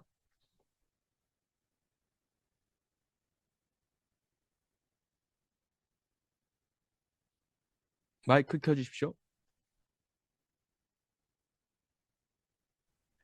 잘 들리시나요? 네, 들립니다. 네, 이 진영에 각 스피커들의 역할이 있죠. 예, 손영광 교수의 역할이 이것은 뭐 차가운 물입니다, 뭐 액체입니다 이렇게 설명하는 게 손영광 교수의 역할이라면 저는 이렇게 끼얹어주는 차갑지 이러고 끼얹어주는 역할을 또 제가 하거든요. 연금에 대해서도 그 역할을 한번 해보도록 하겠습니다. 제가 사진을 한번 띄워놨는데요. 대한민국의 그 국민연금은 저는 제도라기보다는 기술이라고 봅니다. 이 표현할 때도 국민연금 제도 이렇게 말하는 것보다 연금술 이게 더 어울리지 않나. 왜 연금술이냐? 사진 보이시죠? 이게요. 납을 내고 금을 받겠다는 사람이 만든 기술이잖아요. 연금술. 이 납이 납부의 납입니다. 그리고 금이 연금의 금이에요. 근데 과학적인 연금술사들은 꿈을 이루지 못했지만 정책적인 연금술사들은 꿈을 잃어버렸죠. 근데 다만 차이가 있다면 연금술 하는 분들은 이제 그 납중독으로 죽어가고 이제 지금의 연금술은 후세 우리 아이들이 납부 중독으로 죽어나가는 그런 상황이 됐는데 납이 금이 되지 않는 것처럼 납부가 연금이 되지 않는다고 생각을 합니다. 허구죠. 이 두 번째 사진 한번 보여주시면 지금 아이가 난다고 말할 수 있습니까? 이 아이를 아이가 날 수 있다고 말할 수 없잖아요. 이건 누군가 바치고 있는 거잖아. 적게 내고 많이 받는다는 논리 역시 이런 상황이라고 봐요. 근데 이거보다 더 심각한 상황이죠. 3번 사진과 같은 상황입니다. 우리가 정말 이 시대의 어른으로서 이런 상황을 만들어야 되겠나 뭐 이런 생각이 듭니다. 적게 내고 많이 받겠다는 지금 이거 하겠다는 거잖아요. 아이가 아빠를 비행기 태워주고 네, 우리는 날 수 있다 하는 건데요. 이건 누군가가 지탱하고 있는 거지 날 수 있는 게 아니다. 가능한 일이 아니다라는 걸 많은 분들이 체감할 수 있도록 노력해야 된다고 생각합니다. 그리고 국민연금 부채는 주로 지금 투표권 있는 사람들이 조금 내고 많이 받게 해주면서 쌓이잖아요. 그리고 그 부채는 지금 투표권 없는 분들이 감당을 하겠죠. 저는 이걸 50년대의 비극이 다시 한국에서 벌어질 수 있는 위험한 상황이라고 봐요. 그러니까 직전 50년대에 남북이 반으로 갈라졌다면 다가오는 50년대 이후로는 월급이 반으로 갈라지는 그런 일이 벌어지지 않을까 좀 우려가 됩니다. 네, 정말 우리가 이 아이들 통장에 기습남침을 하는 그런 상황이 되는 건데, 근데 이게 그냥 38선이 아니라 건강보험이랑 소득세까지 합치면 수도권까지 점령을 당합니다. 근데 이거 누가 범인이냐고 물어보면 이거 우리 모두가 범인이에요. 공범이야. 나는 아니에요. 나는 반대입니다라고 외치지 않으면 사실 우리 모두가 공범입니다. 그러니까 목소리를 내자, 행동하자 이런 주장을 하고 있고요. 그 윤석열 대통령 개혁안에는 그 과도한 연금액을 줄이는 취지의 자동 조정 장치가 있잖아요. 낸 것 대비해 과도한 연금액을 줄이겠다. 뭐 이건데 지금의 후손 착취 구조를 개선하자는 겁니다. 근데 이걸 많은 분들에게 설명을 해야 됩니다. 어려운 이야기 아닙니다. 4번 사진 보시죠. 정말 시공간을 초월해가지고 우리 3대가 한 자리에 모였다 칩시다. 정말 그 미래의 우리 자손과 한 자리에 다 모였어. 그러면 이 앞에 1,000만 원이 있으면 손자가 600 낸 거야. 손자가 600 냈어. 아버지랑 나랑 200씩 냈어. 근데 지금 우리가 이걸 내가 600 가져갈게. 뭐 이러면 안 되지 않나? 네. 뭐 이런 생각을 해봅니다. 납으로 금을 만드는 연금술, 그리고 또 납부를 연금으로 만드는 연금술, 그 잘못된 신념은 바로 잡아야 된다. 이렇게 생각합니다. 이상입니다. 네. 아유, 너무 감사합니다. 진짜 찬물을 확 끼얹은 느낌입니다. 너무 쉽게 잘 설명해 주셨고요. 더 많은 사람들이 이렇게 설명을 좀 들었으면 좋겠습니다. 다음으로 자유기업원의 정책기획본부장이신 이진수 본부장님 나오셔서 잠깐 말씀하시겠습니다. 그 방금 김현미 대표님께서 연금술을 얘기해 주셔가지고 제가 갑자기 할 말을 잃어버렸는데, 그런 연금술이 있으면 좋겠습니다. 저도 사실 그 다둥이 아빠로 애 넷을 기르고 있는 아빠인데, 저희 아들에게, 딸에게 그런 빚을 전가하고 싶은 마음이 없습니다. 그 아들, 사실 세상에 어떤 부모가 자식들에게 안 좋은 거를 주려고 하겠습니까? 자, 오히려 아버지가 조금 더 힘들고 어렵더라도 그 짐을 대신 들어주고 싶은 게 부모님의 마음 아닌가 싶습니다. 그런데 뭐 지금 여기서 뭐 좌파들은 뭐 네오막시즘으로 아이를 못 낳게 하고 뭐 그런 얘기를 하는 건 너무 긴 것 같고요. 사실 저는 증권사에서 일을 했었던 경험으로 조금 지금까지 언급되지 않았던 거에 대해서 조금 한번 언급을 해보고자 합니다. 제가 예전에 그 국회에서 보좌관을 할 때 그 보건복지위가 담당이어서 이 국민연금에 대해서 항상 그 부분을 담당해서 국정감사 때 했었는데, 사실 덜 내고 많이 받는 거는 좋은 겁니다. 저도 덜 내고 지금보다 덜 내고 많이 받고 싶습니다. 그런 연금술을 했으면 좋겠고, 그 연금술이 가능한 방법이 있습니다. 지금 국민연금의 수익률을 더블로 만들 수 있는 방법이 있습니다. 제가 그거를 제안을 오늘 해드릴까 합니다. 그 방법은 지금 그 국민연금 운용본부를 폐지하고 그 돈을 다 캐나다 연금 기금에다 넘겨버린 겁니다. 그 국민연금이 목표 수익률이 5.4%를 잡고 있는데, 그 세계에서 가장 그 운용을 잘한다고 하는 캐나다 펜션 플랜 CPP는 현재 그 실현 수익률이 약 10%가 나오고 있습니다. 그러니까 우리가 지금 받고 있는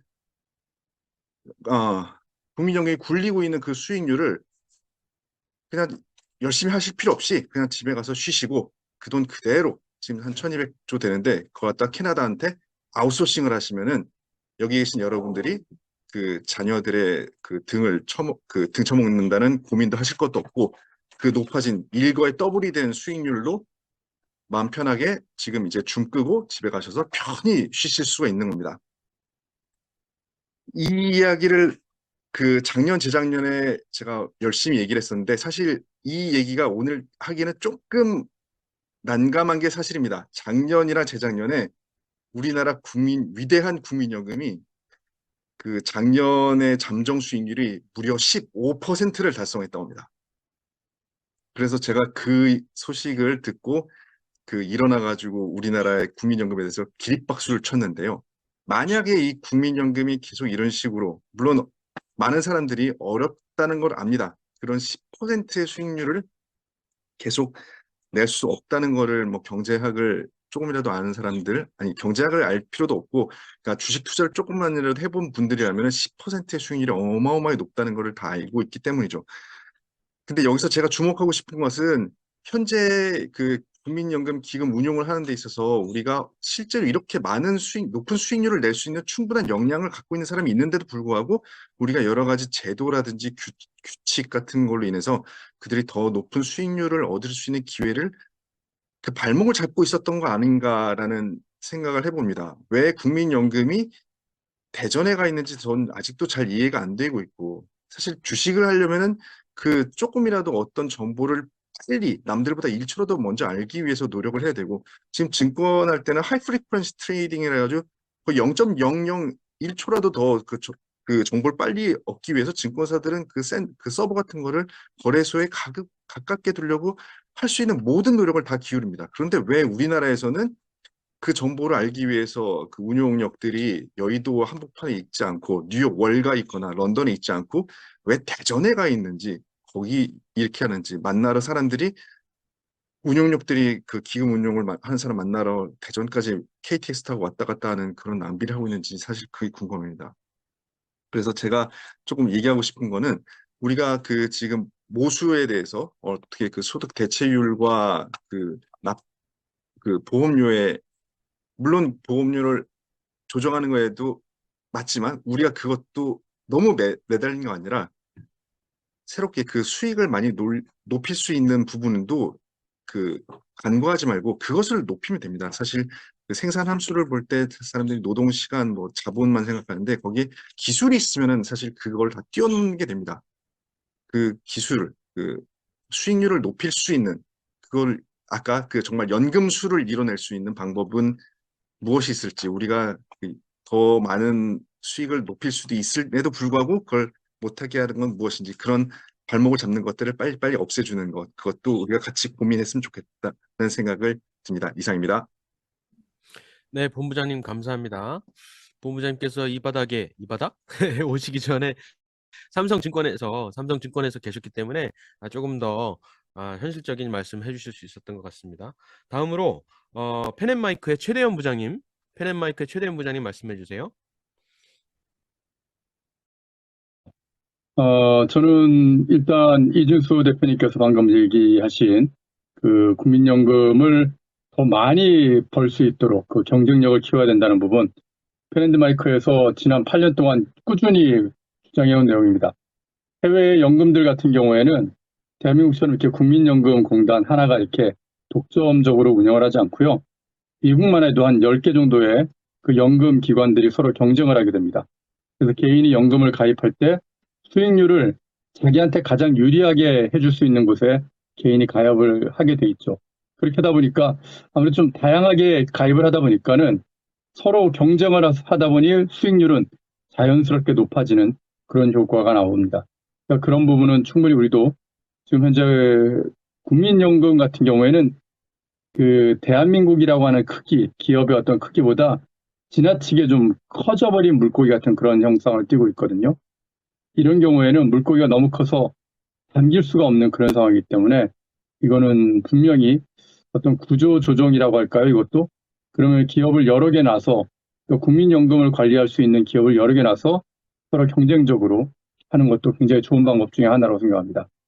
그리고 제가 좀 말씀드리고 싶은 내용은 결국에 국민연금을 개혁을 하더라도 이거는 앞서 손영광 교수님께서 쭉 얘기했지만은 기존에 이 받고 있는 사람들, 같은 60대 이상의 분들한테 그 연금을 어느 정도 좀 포기하게 하면서, 그리고 청년의 미래 세대가 힘들다는 부분들을 어떻게 보면 우리의 그 다음 세대가 빚을 이제 지게 된다는 부분들을 설득을 해가면서 그분들한테 이제 지금 받고 계신 부분을 어느 정도 좀 포기하게끔 만들어야 되는 건데, 이게 굉장히 힘든 겁니다. 마치 아이들 입속에다가 사탕 넣어놨다가 그 사탕을 갖다가 뺏으려고 할 때 절대 그 아이가 입을 벌리지 않는 것처럼, 진짜 그럴 때는 그냥 뺨을 그냥 한번 갈겨야지만 겨우겨우 그냥 그 사탕을 뺄 수 있는 것처럼, 그는 거의 뭐 불가능에 가까운 일인데, 근데 이 일을 해낸 나라가 있습니다. 바로 이웃나라 일본입니다. 일본 같은 경우는요, 지금 2019년 기준으로 연금 고갈 시점이 2115년으로 나옵니다. 그러니까 100년 정도 좀 넘게 100년이 훨씬 넘게 남아있는 그런 상황인데 왜 어떻게 이게 가능했냐면은 아까 잠깐 송 교수님께서 노무현의 개혁을 얘기하셨는데 고이즈미 총리가 2004년에 그때 연금 개혁을 성공을 시킵니다. 일본의 연금은 걔네들의 이제 기초연금인데 우리의 치면 기초연금, 정부에서 일방적으로 주는 기초연금이라고 하는 걔네들은 국민연금이라고 부릅니다. 기초연금이 하나 있고요. 그리고 후생연금이라고 부르는 게 있는데 그 후생연금이 우리나라의 국민연금과 비슷한 그런 구조입니다. 그리고 후생연금 같은 경우에는 그러니까 회사를 다니는 사람들, 자영업자 말고 회사를 다니는 사람들만 가서 받는 그런 구조로 되어 있는데 이 후생연금이 굉장히 문제가 됩니다. 그래서 후생연금의 적자가 누적돼서 일본에 상당한 부담이 됐고 그런 부분에 있어서 고이즈미 총리가 이제 설득을 하는 그런 과정을 가졌고요. 그 당시에 2004년에 고이즈미 총리가 처음에 개혁을 시작을 할 때 일본의 어떤 그 보험료율이 지금 우리가 개혁하려고 하는 그 지금의 요율 9%였습니다. 근데 9%의 보험료율을 일본은 2024년까지 쭉 계획을 세우고 무려 20년 계획이었습니다. 그래서 20년 동안 그 요율을 18%로 18.3%로 끌어올립니다. 그러니까 20년 동안 2배로 올린 거예요. 그래서 그렇게 해서 일본이 어떻게 보면 요율도 끌어올리고요. 그 다음에 이제 소득 대체율도 아까 우리가 한 40%에서 43%로 끌어올린다고는 얘기를 하는데 일본은 어떻게 됐냐면 지금 소득 대체율이 그 국민연금공단 관련 사람들이나 아마 손영관 교수님하고 이렇게 토론을 했던 그쪽 민노총 쪽의 전문가들은 일본은 대신에 소득 대체율이 뭐 60%다 그런 소리를 할 텐데 그거 거짓말입니다. 일본의 소득 대체율 같은 경우에는 가구 합산입니다. 가구 합산 소득 대체율이어서 우리나라로 치면은 우리나라 같은 경우는 이제 어르신하고 같이만 산다면 저 같은 경우도 이제 장인어른 장모님을 모시고 사는데 그럼 장인어른 장모님은 기초연금, 이 노령연금을 받지 않습니까? 그런 부분들과 또 장인어른들이 받고 있는 또 국민연금 부분들 그걸 다 합해서 소득 대체율이 한 일본이 한 60%가 나오는 건데 대한민국식으로 그러니까 우리나라식으로 소득 대체율을 순수히 그 국민연금 걔네들이 이제 후생연금이죠. 그것만 갖고 추산하면 25%밖에 안 나옵니다. 그러니까 아까 송 교수님이 잠깐 얘기했을 때 우리가 40%의 소득 대체율을 얻으려면 19%를 내야 된다고 그랬지 않습니까? 그런데 일본은 지금 25%의 소득 대체율인데 내는 돈이 18%인 거예요. 그러니까 연금이 고갈되지 않고 남는 겁니다. 그래서 빵빵한 재정을 갖다가 가질 수가 있게 됐고 고이즈미는 사실 뭐 일본에서는 굉장히 인기가 없는 그런 총리였죠. 하지만 그걸 국민들한테 정말 잘 설득을 해서 연금이라는 개혁을 이뤄냈다는 점에서는 굉장히 또 높게 평가될 수 있는 그런 부분이고요. 진짜 그 부분을 고이즈미 굉장히 설득을 많이 했다고 그래요. 고이즈미가 설득했던 뭐 내용들을 보면은 지금 손영관 교수님이 말씀하시는 그런 내용들과 똑같은 내용들을 고이즈미 총리는 자기 임기 내내 그 얘기를 했고 그래서 결국에는 20년짜리 장기 플랜을 성공을 시킨 겁니다. 우리 정치권에서도 지금 아까 박수영 의원님께서 잠깐 말씀하신 것처럼 어떻게 보면 국민의힘의 의원의 절반 정도가 국민연금 개혁에 대해서 지금 이 개혁안이 문제가 있다고 지적을 하셨다고 하면은 이거는 국민의힘에서 당론으로 만들어서 일본의 고이즈미의 개혁이 어떻게 성공을 했는지 그리고 미국의 연금이 어떻게 운영을 하고 있는지 이런 부분들을 그러니까 다각적으로 연구를 해서 발표하고 이걸 당론으로 밀어붙여서 민주당이 지금 굉장히 어떻게 보면은 문재인 때 연금을 개악을 해놓은 그런 상황이거든요. 아무것도 안 했어요. 그러니까 그런 상황들을 지적하면서 공격할 수 있는 포인트가 된다고 생각합니다. 이런 부분들 제가 지금 보니까 연금 개혁 청년 행동 그렇게 되어 있는 것 같은데 연계청에서 계속해서 지속적으로 좀 홍보해 주시기 부탁을 드리겠습니다. 이상입니다. 네, 최대현 부장님 감사합니다. 다음 주에 금요일에 우리 연계청이 또 집회하는데요. 그것도 취재 많이 부탁드립니다. 다음으로 우리 요즘에 너무나 바쁘신 전한길 선생님께서 5분 코멘트 해주시겠습니다.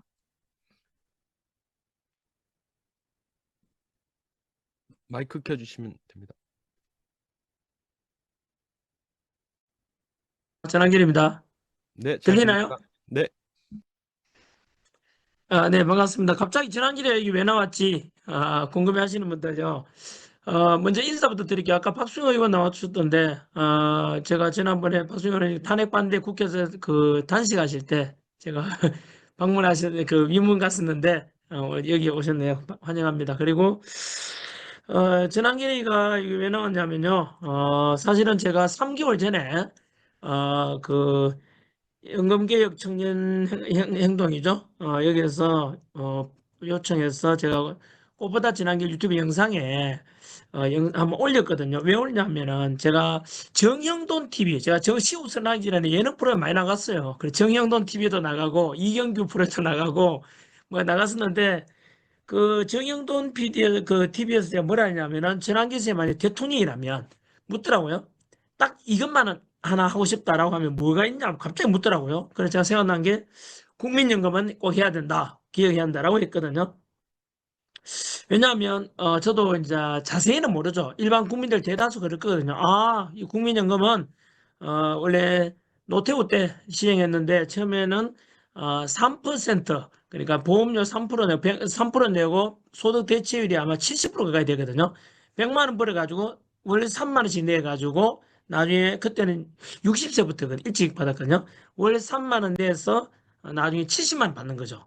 그러니까 적자 날 수밖에 없는 거고 그래서 IMF 직후죠. 98년도에 1차 기획했고, 그리고 2차 기획 08년도 또 했는데 잘 안 되고 지금까지도 계속해서, 어떻게 보면 이제 연금 저항이 되기죠. 못하고, 이래 심각하다. 저는 그걸 알고 있거든요. 제가 들은 바로는 하루에 885억, 1년에 30조. 어마어마한 부채가 쌓여가는 거죠. 1년에 30조면 얼마나 큽니까? 그래서 시급하다 생각해가지고 관심은 늘 가지고 있었어요. 그래서 이 문제가 특히 또 제가 아시다시피 전환기일은 탄핵 반대 나오게 된 것도 그렇고 현재 제가 앞으로 방향도 그렇고 제 제자 세대가 되겠죠. 2035 세대들에게 그들을 위한 정책을 해야 된다. 그들을 위한 뭐 연금을 해야 된다. 이게 제 초점인데 지금 국민연금은 정반대 아닙니까? 오히려 젊은 세대나 빚을 떠넘기는 25만 원 돈 나눠주는 거 똑같은 거 아닙니까? 그리고 지금 먹고 살기 힘드니까 우리가 먹고 살기 위해서 너희들이 빚져라 뭐 이런 떠맡기는 건데 이게 심각한 이유가 뭐냐면 나중에 되면 이게 결국은 출산율 저하를 더 가져오거든요. 세대 간 이거 그런 갈등을 넘어서 혐오를 가져온다고. 아까 손영환 교수님 올려준 기술 자료에 있듯이 그렇지 아니요. 노인네들이 나를 왜 나냐? 아까 정자 난자 그 이야기 나오는데 우리 나가지 말자 세상에 아주 재밌었는데 야 나가자마자 빚을 떼안는다. 딱 정확한 표현이죠. 저는 좀 전에 그 최대현 부장 말씀하신 대로 설득이 필요하다 생각해요. 예를 들면은 어 제가 생각하는 대한민국 가장 시급한 문제가 현재 저는 우리나라 언론이 제일 문제고 두 번째 부정선거 문제가 되게 심각하거든요. 근데 부정선거를 빨리 개선하자면 전환기를 보고 업무론이라 한단 말이야. 근데 부정선거 있든 없든 간에 개선하는 것만큼 해야 되는 게 당연한 거잖아요. 그것처럼 국민들 알려야 되듯이 이것도 마찬가지로 알리는 역할이 더 중요하다 지금 생각하고 덧붙여서 저는 이거 2035 세대도 그렇고 관심 많은데 이제 그 많은 국민들이 이 중대성만큼에 별로 관심이 없어요. 당장에 우리가 뭐 그 시급한 거 뉴스 그런 거 보지 그래서 저는 좀 더 관심을 가지도록 해야 되고 이거를 이제 제일 잘하는 게 누구냐 하면 국회의원들 솔직히 그 박수영 의원님 죄송합니다. 아까 죄송하다 하던데 국회의원들 대단히 디테일한 게 잘 모르는 것 같고요. 또 그 뭐 500명 모아서 했는 거잖아요. 그거 다 헛수고고요. 그래서 결국은 제가 나름대로는 연금개혁 청년행동 이쪽이 제일 디테일하게 그나마 그 이끌어갈 수 있다고 생각하고 믿고요. 그쪽에서 아까 한다는 게 아까 헌법 소원을 한다 그랬잖아요. 사실은 우리 대통령 그 권한 대행께서 거부권 행사해주기 기대했는데 못하고 그냥 있잖아요. 오케이 했으니까 저도 헌법 소원 그쪽 동참할게요. 그리고 2035 세대들한테 다 모아가지고 20만 넘겨보자 그랬잖아요. 그래서 최대한 모아가지고 이거 이대로 통과시키면 안 돼요. 데모스를 박아놓는 거거든요. 그 데모스를 박아놓는 거예요. 이게 진짜로. 윤석열이 지금 뭐 최악의 정책이 될 거야, 이거는. 원래 윤석열 대통령 보십시오. 원래 하려고 했던 걸 제대로 하려고 했는데 지금 못해가고 있잖아요. 이거 이번에 하면 안 돼요. 이거 예를 들면 이런 거죠. 이렇게 제 방송 나가니까 저분 묻더라고요. 전학생 쌤이 만약에 이번에 탄핵 반대가 윤석열 대통령 직무 복귀하면은 가장 시급한 정책이 어떤 거냐 묻더라고. 제가 뭐라 했는지 아세요? 문재인 때 박아놓은 대못들을 빼내는 거, 악법들을 빼내는 것이 제일 급하다. 그것만 해도 나라가 정상으로 돌아간다. 기업가 존중되고 했듯이 저는 지금 이번에 연금 개혁의 문제에 대해서 만약 이대로 넘긴다면은 윤석열 정말 최악의 정책으로 두고 나면 대못이 될 거거든요. 그래서 절대 이거 박으면 안 돼. 그래서 가뜩이나 윤석열 대통령 직무 복귀하려고 하는데 우리는 반드시 이거 막아내야 돼요. 그래서 헌법소원 적극적으로 동참해가지고 저도 홍보할게요. 기자회견도 같이 해가지고 그런 말씀 드리겠습니다. 아무튼 한 번 더 아까 고등학생 박예린 학생이었나? 되게 든든했습니다. 똑똑하고 보니까 우리 어른들보다 훨씬 낫다는 생각이 들어서 역시 2030 세대들은 그리고 우리 10대 학생들이 더 이렇게 똑똑해가지고 대한민국 장래가 밝다. 참 믿음직스럽다 이런 생각이 들어요. 예, 저는 헌법소원까지 무조건 가서 이번에 절대 윤석열 정부의 대못 박아놓으면 안 됩니다. 이거 최악의 정책이 될 겁니다. 아마 업적이 될 거니까 좀 길었죠? 예, 그 말씀 드립니다. 네, 전할 교수님 감사합니다. 우리 2030 특히 또 10대에도 너무나 큰 힘이 돼주고 계신데 참 감사드리고 또 헌법 소원에도 목표가 21만을 넘는 겁니다. 21만이 지금 최대였는데 21만 전학 선생님 도와주시면 가능할 것 같습니다. 그리고 마지막으로 윤희숙 의원이 원장님 여의도원권 원장님 코멘트 들을 텐데요. 한 가지 광고하자면은 질문이 있으시면 우리 손영관 교수에게도 그렇고 또 코멘트 하시는 연사분들께 혹시 질문 있으시면은 여기 채팅방에 써주시면은 제가 읽고 전달하도록 하겠습니다. 윤희숙 원장님 코멘트 해주세요. 마이크 켜주셔야 됩니다. 안녕하세요. 제가 며칠 전에 라디오 방송에 나가서 그런 얘기를 한 적이 있어요. 이번에 이 연금이 이렇게 기결이 된 것은 주요 메이저 언론의 사설들이 참 많이 재촉을 해서 그렇다. 아까 우리 손 교수님께서 소득 대체율 1%가 300조라 그러셨는데 복지부 국민연금 추계에 따르면 이 소득 대체율 1%가 1000조입니다. 1000조. 그러니까 이게 70년 사이클을 보통 하는데 70년 사이클 동안에 빚을 소득 대체율 1%가 1000조를 가져오거든요. 근데 소득 대체율 1, 2%가 아무것도 아니니 빨리 타결하라고 얘기했던 조중동 보수 언론의 사설들이 참 재촉을 많이 한 게 좀 야속하고 그리고 아마 잘 모르는 것 같다 이런 얘기를 제가 했었어요. 근데 그 사설을 쓰는 분 중에 한 분이 저한테 전화를 하셔서 그 얘기를 하시더라고요. 자기가 이제 그 말을 듣고 좀 야속했다는 얘기를 하면서 젊은 의원들과 청년들의 목소리가 왜 지금에야 나왔냐는 거예요. 그분은 이제 원망을 하는 거죠. 그러니까 젊은 청년들의 목소리, 젊은 정치인들의 목소리가 조금 더 일찍 나왔더라면 자기들이 그렇게 재촉을 안 했을 거라는 거예요. 그래서 그 말도 일리가 있다. 왜냐하면 제가 지난 10년 동안 주요 언론에 이 국민연금을 어떻게 가져가야 된다는 칼럼을 굉장히 많이 썼는데 10개도 넘게 썼어요. 근데 굉장히 외로웠어요. 그 얘기를 제대로 같이 옆에서 해주는 사람이 없었기 때문에 여러분도 아마 많이 들으셨을 거예요. 국민연금이 무슨 용돈연금이냐 이런 얘기 많이 하잖아요. 근데 용돈연금이라도 다 같이 받는 게 중요하잖아요. 저는 그렇게 생각합니다. 이게 푼돈이든 용돈이든 그게 중요한 게 아니라 다 같이 일단 그거는 받고 시작하는 게 맞는 거잖아요. 근데 그런 얘기에 공감해 주는 사람이 참 없었어요. 근데 이번에 이 연계청도 그렇고 젊은이들이 목소리를 내기 시작한 게 정말 큰 힘이 됩니다. 이 분야에 있어서는. 그리고 그게 저는 큰 변화의 동력이 될 거라고 생각을 해요. 이번에 참 저도 큰 변화를 보는 것 같아서 참 기대가 됩니다. 앞으로 어떻게 될지.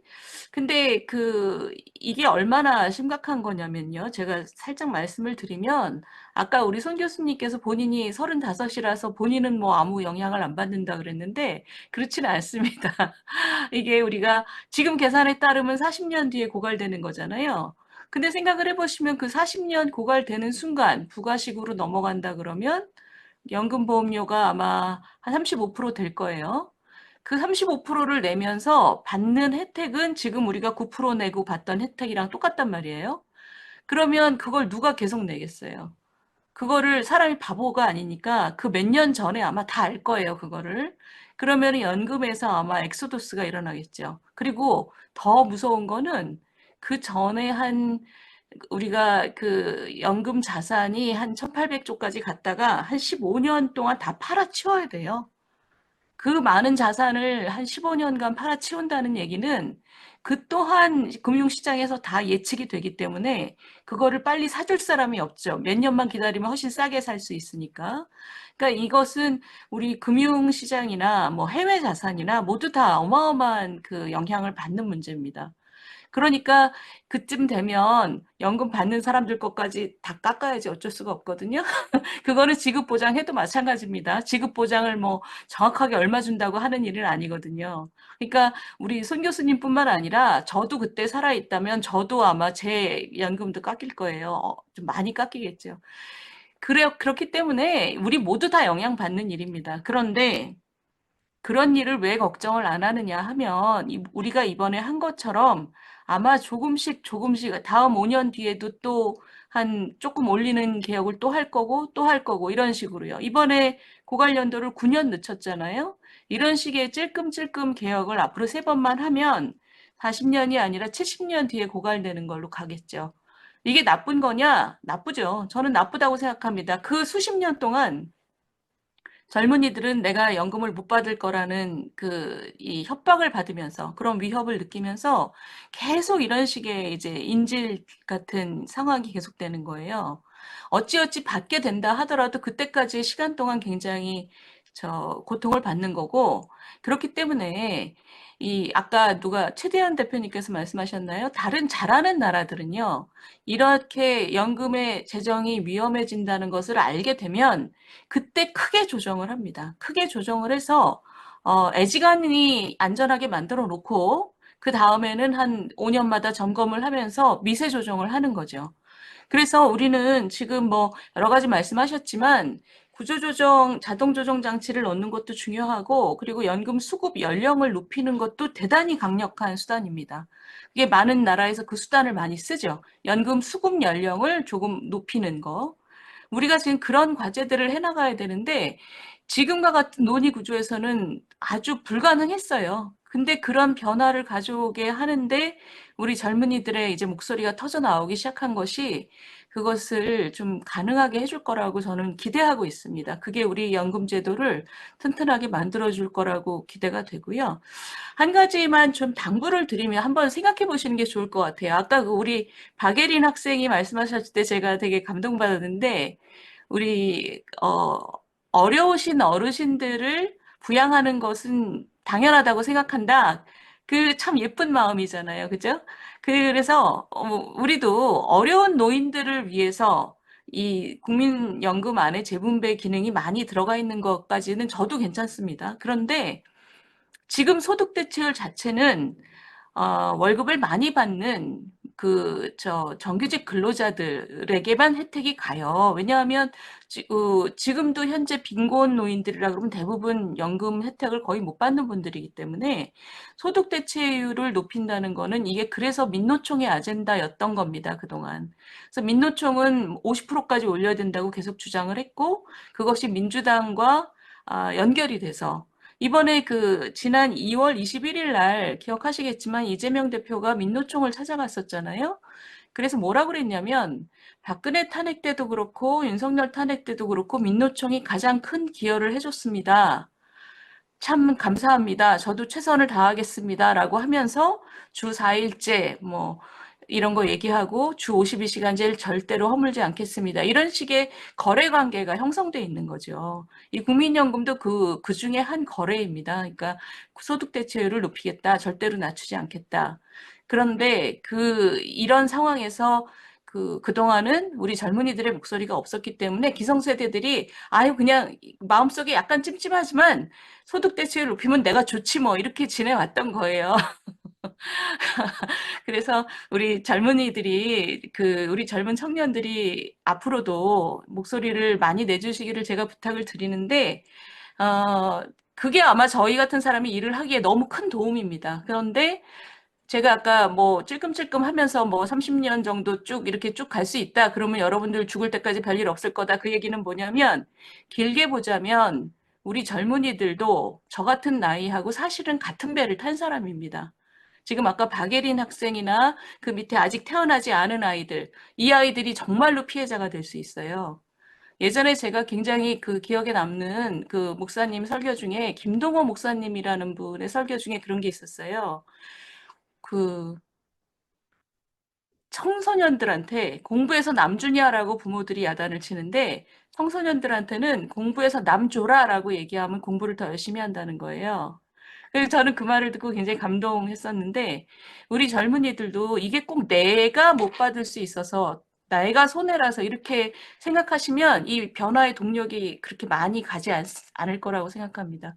이건 정말 이 제도를 고치는 게 앞으로의 지금 아직 태어나지 않은 아이들까지 합쳐서 우리나라의 아주 근본적인 복지 제도를 튼튼하게 만드는 게 우리나라의 지속 가능성이거든요. 그런 차원에서 생각을 해주시면 더 좀, 뭐랄까요. 이렇게 높은 목적의 일이라고 좀 생각을 해주시면 좋을 것 같습니다. 예, 감사합니다. 네, 원장님 감사합니다. 최근에 그 콜드 케이스 맞죠? 콜드 케이스 책, 예, 잘 읽었는데, 이번에도 잘 그 연구 관련해서 또 말씀해 주신 게, 10년 동안 많은 칼럼 써주시면서 외로우셨다 그랬는데, 우리 의원님 아까 박수영 의원님께서 죄송하다고 말씀하신 것처럼 저희 청년들도 늦게 깨달아서 죄송하다는 말씀 드리고요. 그렇지만 더 늦지 않아서 다행이라고 생각이 듭니다. 그러면 이제 Q&A 시간인데요. 혹시 사무국에서 유튜브 채팅에 코멘트란에 혹시 질문이 있으면 여기에다가 옮겨서 올려주시고요. 지금 첫 번째 제 눈에 띄는 질문은 오준태 님이 윤희숙 원장님께 질문하는 건데요. 자동 조정 장치도 여러 가지 버전이 있다고 들었는데 이번 정부 개혁안은 그러니까 윤석열 정부 개혁안은 어느 정도의 재정 안전성을 보장해 줄 수 있는 것입니까? 물어봤습니다. 윤석열 정부의 자동 조정 장치는 아주 냉정하게 얘기하자면 다른 나라의 자동 조정 장치보다 훨씬 약한 겁니다. 그래서 아까 말씀하신 것처럼 급여를 깎는 장치가 필요하다고 했는데 윤석열 정부의 자동 조정 장치는 급여를 깎는 게 아닙니다. 깎는 게 아니라 물가 상승에 연동돼서 조금씩 올리는 거를 살짝 완화하는 정도예요. 그래서 앞으로 구조조정을 한다고 하면 자동 조정 장치를 윤석열 정부에서 제안한 것보다 더 강한 형태를 가져가는 게 저는 필요하다고 생각합니다.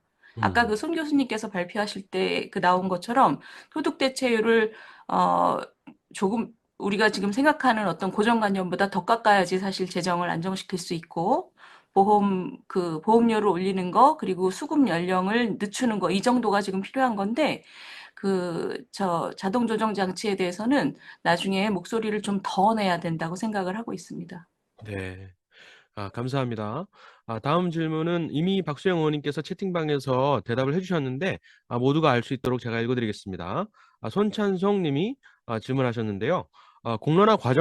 지난 특위에서 했던 공론화 과정에서 개혁안 통과 절차적인 정당성 문제가 있다고 보이는데, 그 문제 제기를 할 수 있을까요? 물어보셨는데, 절차적 정당성 문제 제기는 할 수 있지만 이미 지나간 것이기 때문에 사실 이익이 없다라고 말씀해 주셨고요. 두 번째로 현실적으로 국민들과 특히 미래 세대인 청년들이 이런 개혁을 막고 더 나은 개혁을 요구하려면 실질적으로 어떤 방법론이 가장 효과적이라고 보시는지요? 물어보셨는데 박수영 의원님께서 처음에 제가 말씀드린 것처럼 청년들이 저항권을 행사해야 됩니다. 이게 한 1년 정도 지금 남은 거기 때문에 그 시간 동안 저희들이 10분 활용해서 계속해서 목소리를 내야 된다라고 생각을 합니다. 그리고 다음 질문 제가 읽어보도록 하겠습니다. 시간은 한 5분 정도 지금 더 쓸 수 있는데요.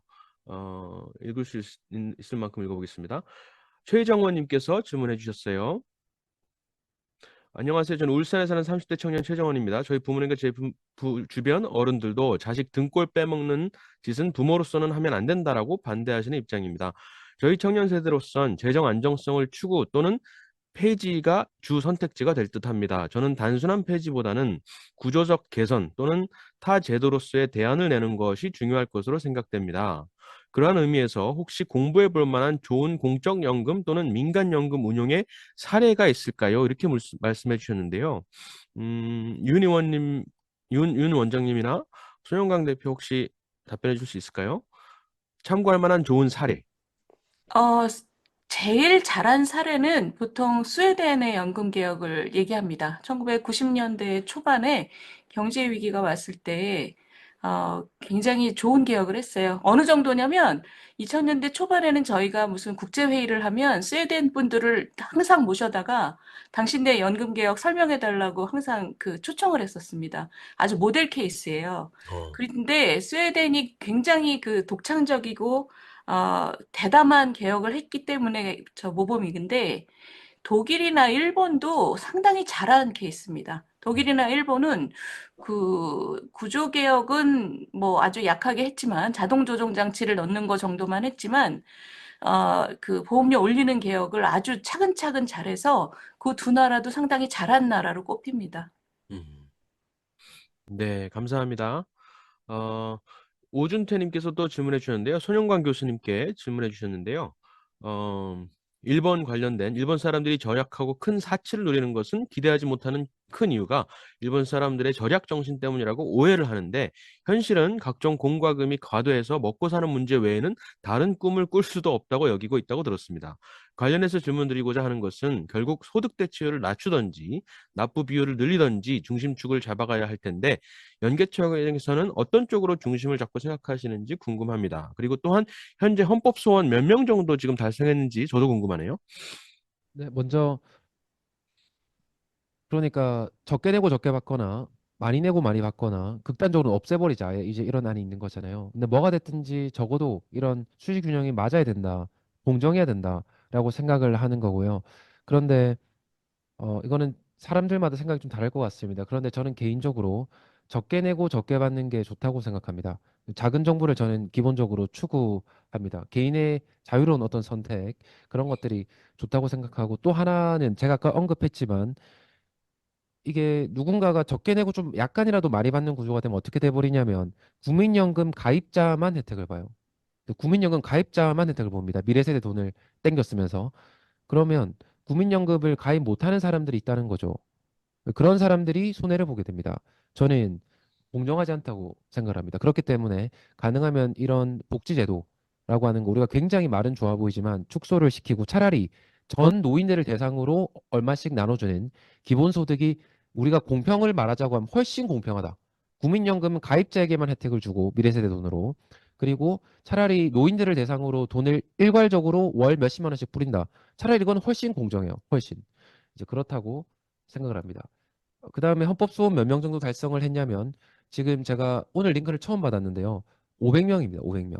저희가 이 링크를 열심히 아직 뿌리거나 이렇게 홍보를 잘 못했어요. 그래서 본격적으로 이제 다음 주 금요일에 헌법 소원의 청구서의 초안 이거를 공개를 할 거고요. 다음 주 집회를 할 때. 그러면서 이거를 대대적으로 여러 유튜버 인플루언서들을 통해서 단체들을 통해서 21만 명을 달성해서 역대 최다 인원 헌법 소원을 걸려고 합니다. 이상입니다. 네, 감사합니다. 앞으로 계속해서 할 일들이 많아질 것 같습니다. 마지막 질문인데요. 윤희숙 원장님께 질문 드리는데 부천 사는 50대 이은혜라고 합니다. 트랜지션 피리어드를 두고 완전 적립식으로 변경하는 것은 어떻게 생각하시나요? 완전 적립식으로 가는 것도 좋은 아이디어입니다. 근데 지금 그것이, 그러니까 완전 적립식으로 가기 어려운 이유는 뭐냐면, 이때까지 이때까지 냈던 돈들 있잖아요. 다음 세대를 통해서 이때까지 부은 돈이 있는데, 그 선 이후부터는 자기가 자기 거를 붓는 거거든요. 그러니까 이 중간에 이게 떠버리는 거죠. 그래서 이번에 KDI 안이 사실 그걸 얘기하는 건데 KDI 안은 그래서 그 돈이 모자라는 부분을 재정으로 다 집어넣자라고 얘기를 하고 있는 겁니다. 그래서 어느 순간부터 그 앞은 부가식이었지만 그 뒤는 적립식으로, 완전 적립식으로 가자는 얘기인데, 아이디어 자체는 굉장히 깔끔한 아이디어예요. 근데 그게 이번에 제대로 얘기가 안 된 이유는 그만큼의 재정을 KDI 안에 따르면, 제가 정확한 숫자는 기억이 안 나는데 약 700억일 겁니다. 700조일 겁니다. 근데 700조를 재정을 넣는다는 것이 그 추계 자체에 대한 정확성에 대한 의문이 많이 제기됐어요. 그거보다 훨씬 더 많은 돈이 필요하다는 겁니다. 그래서 그 돈을, 그거를 그냥 한 번에 그냥 깨끗하게 정산해 버리고 가버리자라는 아이디어 자체에 대해서는 앞으로도 저는 계속 점검이 돼야 된다고 생각을 해요. 그런데 그만큼의 돈에 대해서는 다시 한번 좀 추계를 해보고, 거기에 대해서 우리가 공감대가 형성이 되면 그건 또 얘기해 볼 만한 문제인 거죠. 네, 감사합니다. 이제 시간이 없어서 질문은 더 받지 않도록 하고요. 또 광고도 있고 해서요. 어, 마지막으로 여기 손영광 교수님 마지막으로 코멘트 한번 해주시는데, 최창희 박사님께서 아주 짧게 코멘트 잠깐 해주시면 좋겠습니다. 잘 들리시나요? 네.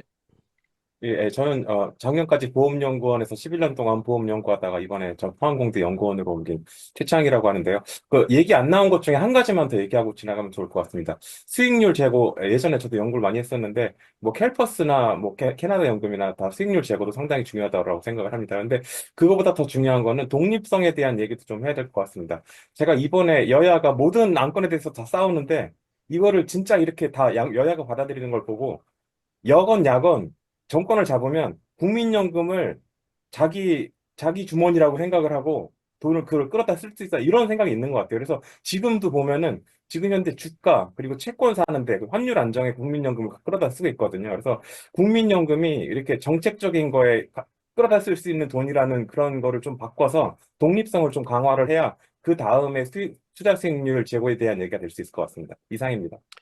네, 감사합니다. 그러면 광고하기 전에 마지막으로 손영광 교수님 코멘트 해주시고 광고하도록 하겠습니다. 네네. 오늘 이렇게 밤늦게까지 참여해 주셔서 정말 감사드리고요. 저희가 지금 하려고 하는 헌법 소원, 그리고 우리가 기각될 가능성도 생각을 하고 있습니다. 하지만 이걸 알려야 된다고 생각하는 겁니다.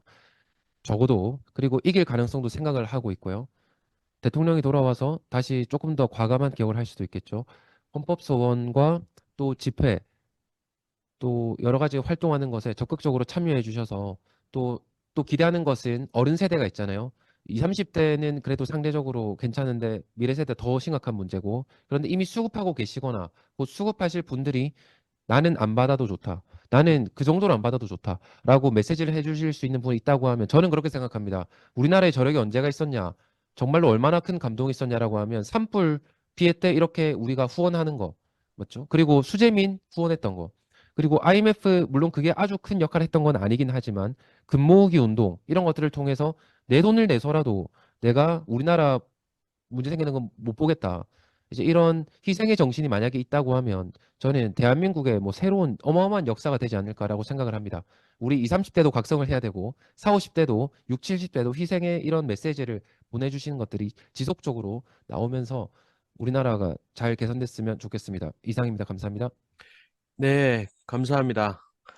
광고 화면 좀 띄워주시고요. 손 교수님께서 벌써 말씀해 주셨지만 제일 중요한 것은 헌법 소원이고요. 그리고 다음 주 금요일입니다. 다음 주 금요일 오전 10시에 국회 본청에서 그 돌계단에서 집회를 합니다. 여기에 계신 분들 다 와주시고요. 여기 90명 지금 들어와 계신데 다 와주시고, 유튜브로 시청하셨던 분들도 한 1200명 되는데 무조건 다 나와주시기를 바랍니다. 와서 이슈화시키고 목소리를 내야 되는 때이기 때문에 꼭 와주시고요. 그리고 헌법 소원도 그때 저희가 이제 그 초안을 공개를 할 텐데 더 많이 퍼뜨려 주시고 알려주시면 감사하겠습니다. 이제 마무리를 지을 텐데요. 딱 10시 반이네요. 제가 오늘 그 세미나를 진행하면서 드는 생각은 하나로 요약하자면은 보수주의를 연구하면서 계속 드는 생각이기도 하지만 국가는 신이 아니라는 겁니다. 국가는 뭐 뚝딱거리면 계속해서 돈이 나오고 징징대면 돈이 나오고 이런 게 아니라는 겁니다. 결국 우리 시민들이 관리하고 시민들이 낸 돈으로 운영해야 되는 것이고, 그것을 재정 건전성을 유지해야 된다는 것이죠. 그런 면에서는 일반 가정과 크게 다르지 않다. 벌지 않는데 돈이 나올 수가 없다라는 너무나 상식적인 이야기를 저희는 계속해서 하고 있는 거고요. 목소리를 내면 사람들이 깨달으면 이기는 싸움입니다. 손 교수님께서 계속 말씀하시지만 그래서 계속해서 알리고 우리도 또 공부하고 그랬으면 좋겠습니다. 모두들 너무나 감사하고요. 다음 주 금요일 11일 금요일 10시에 국회에서 뵙겠습니다. 감사합니다.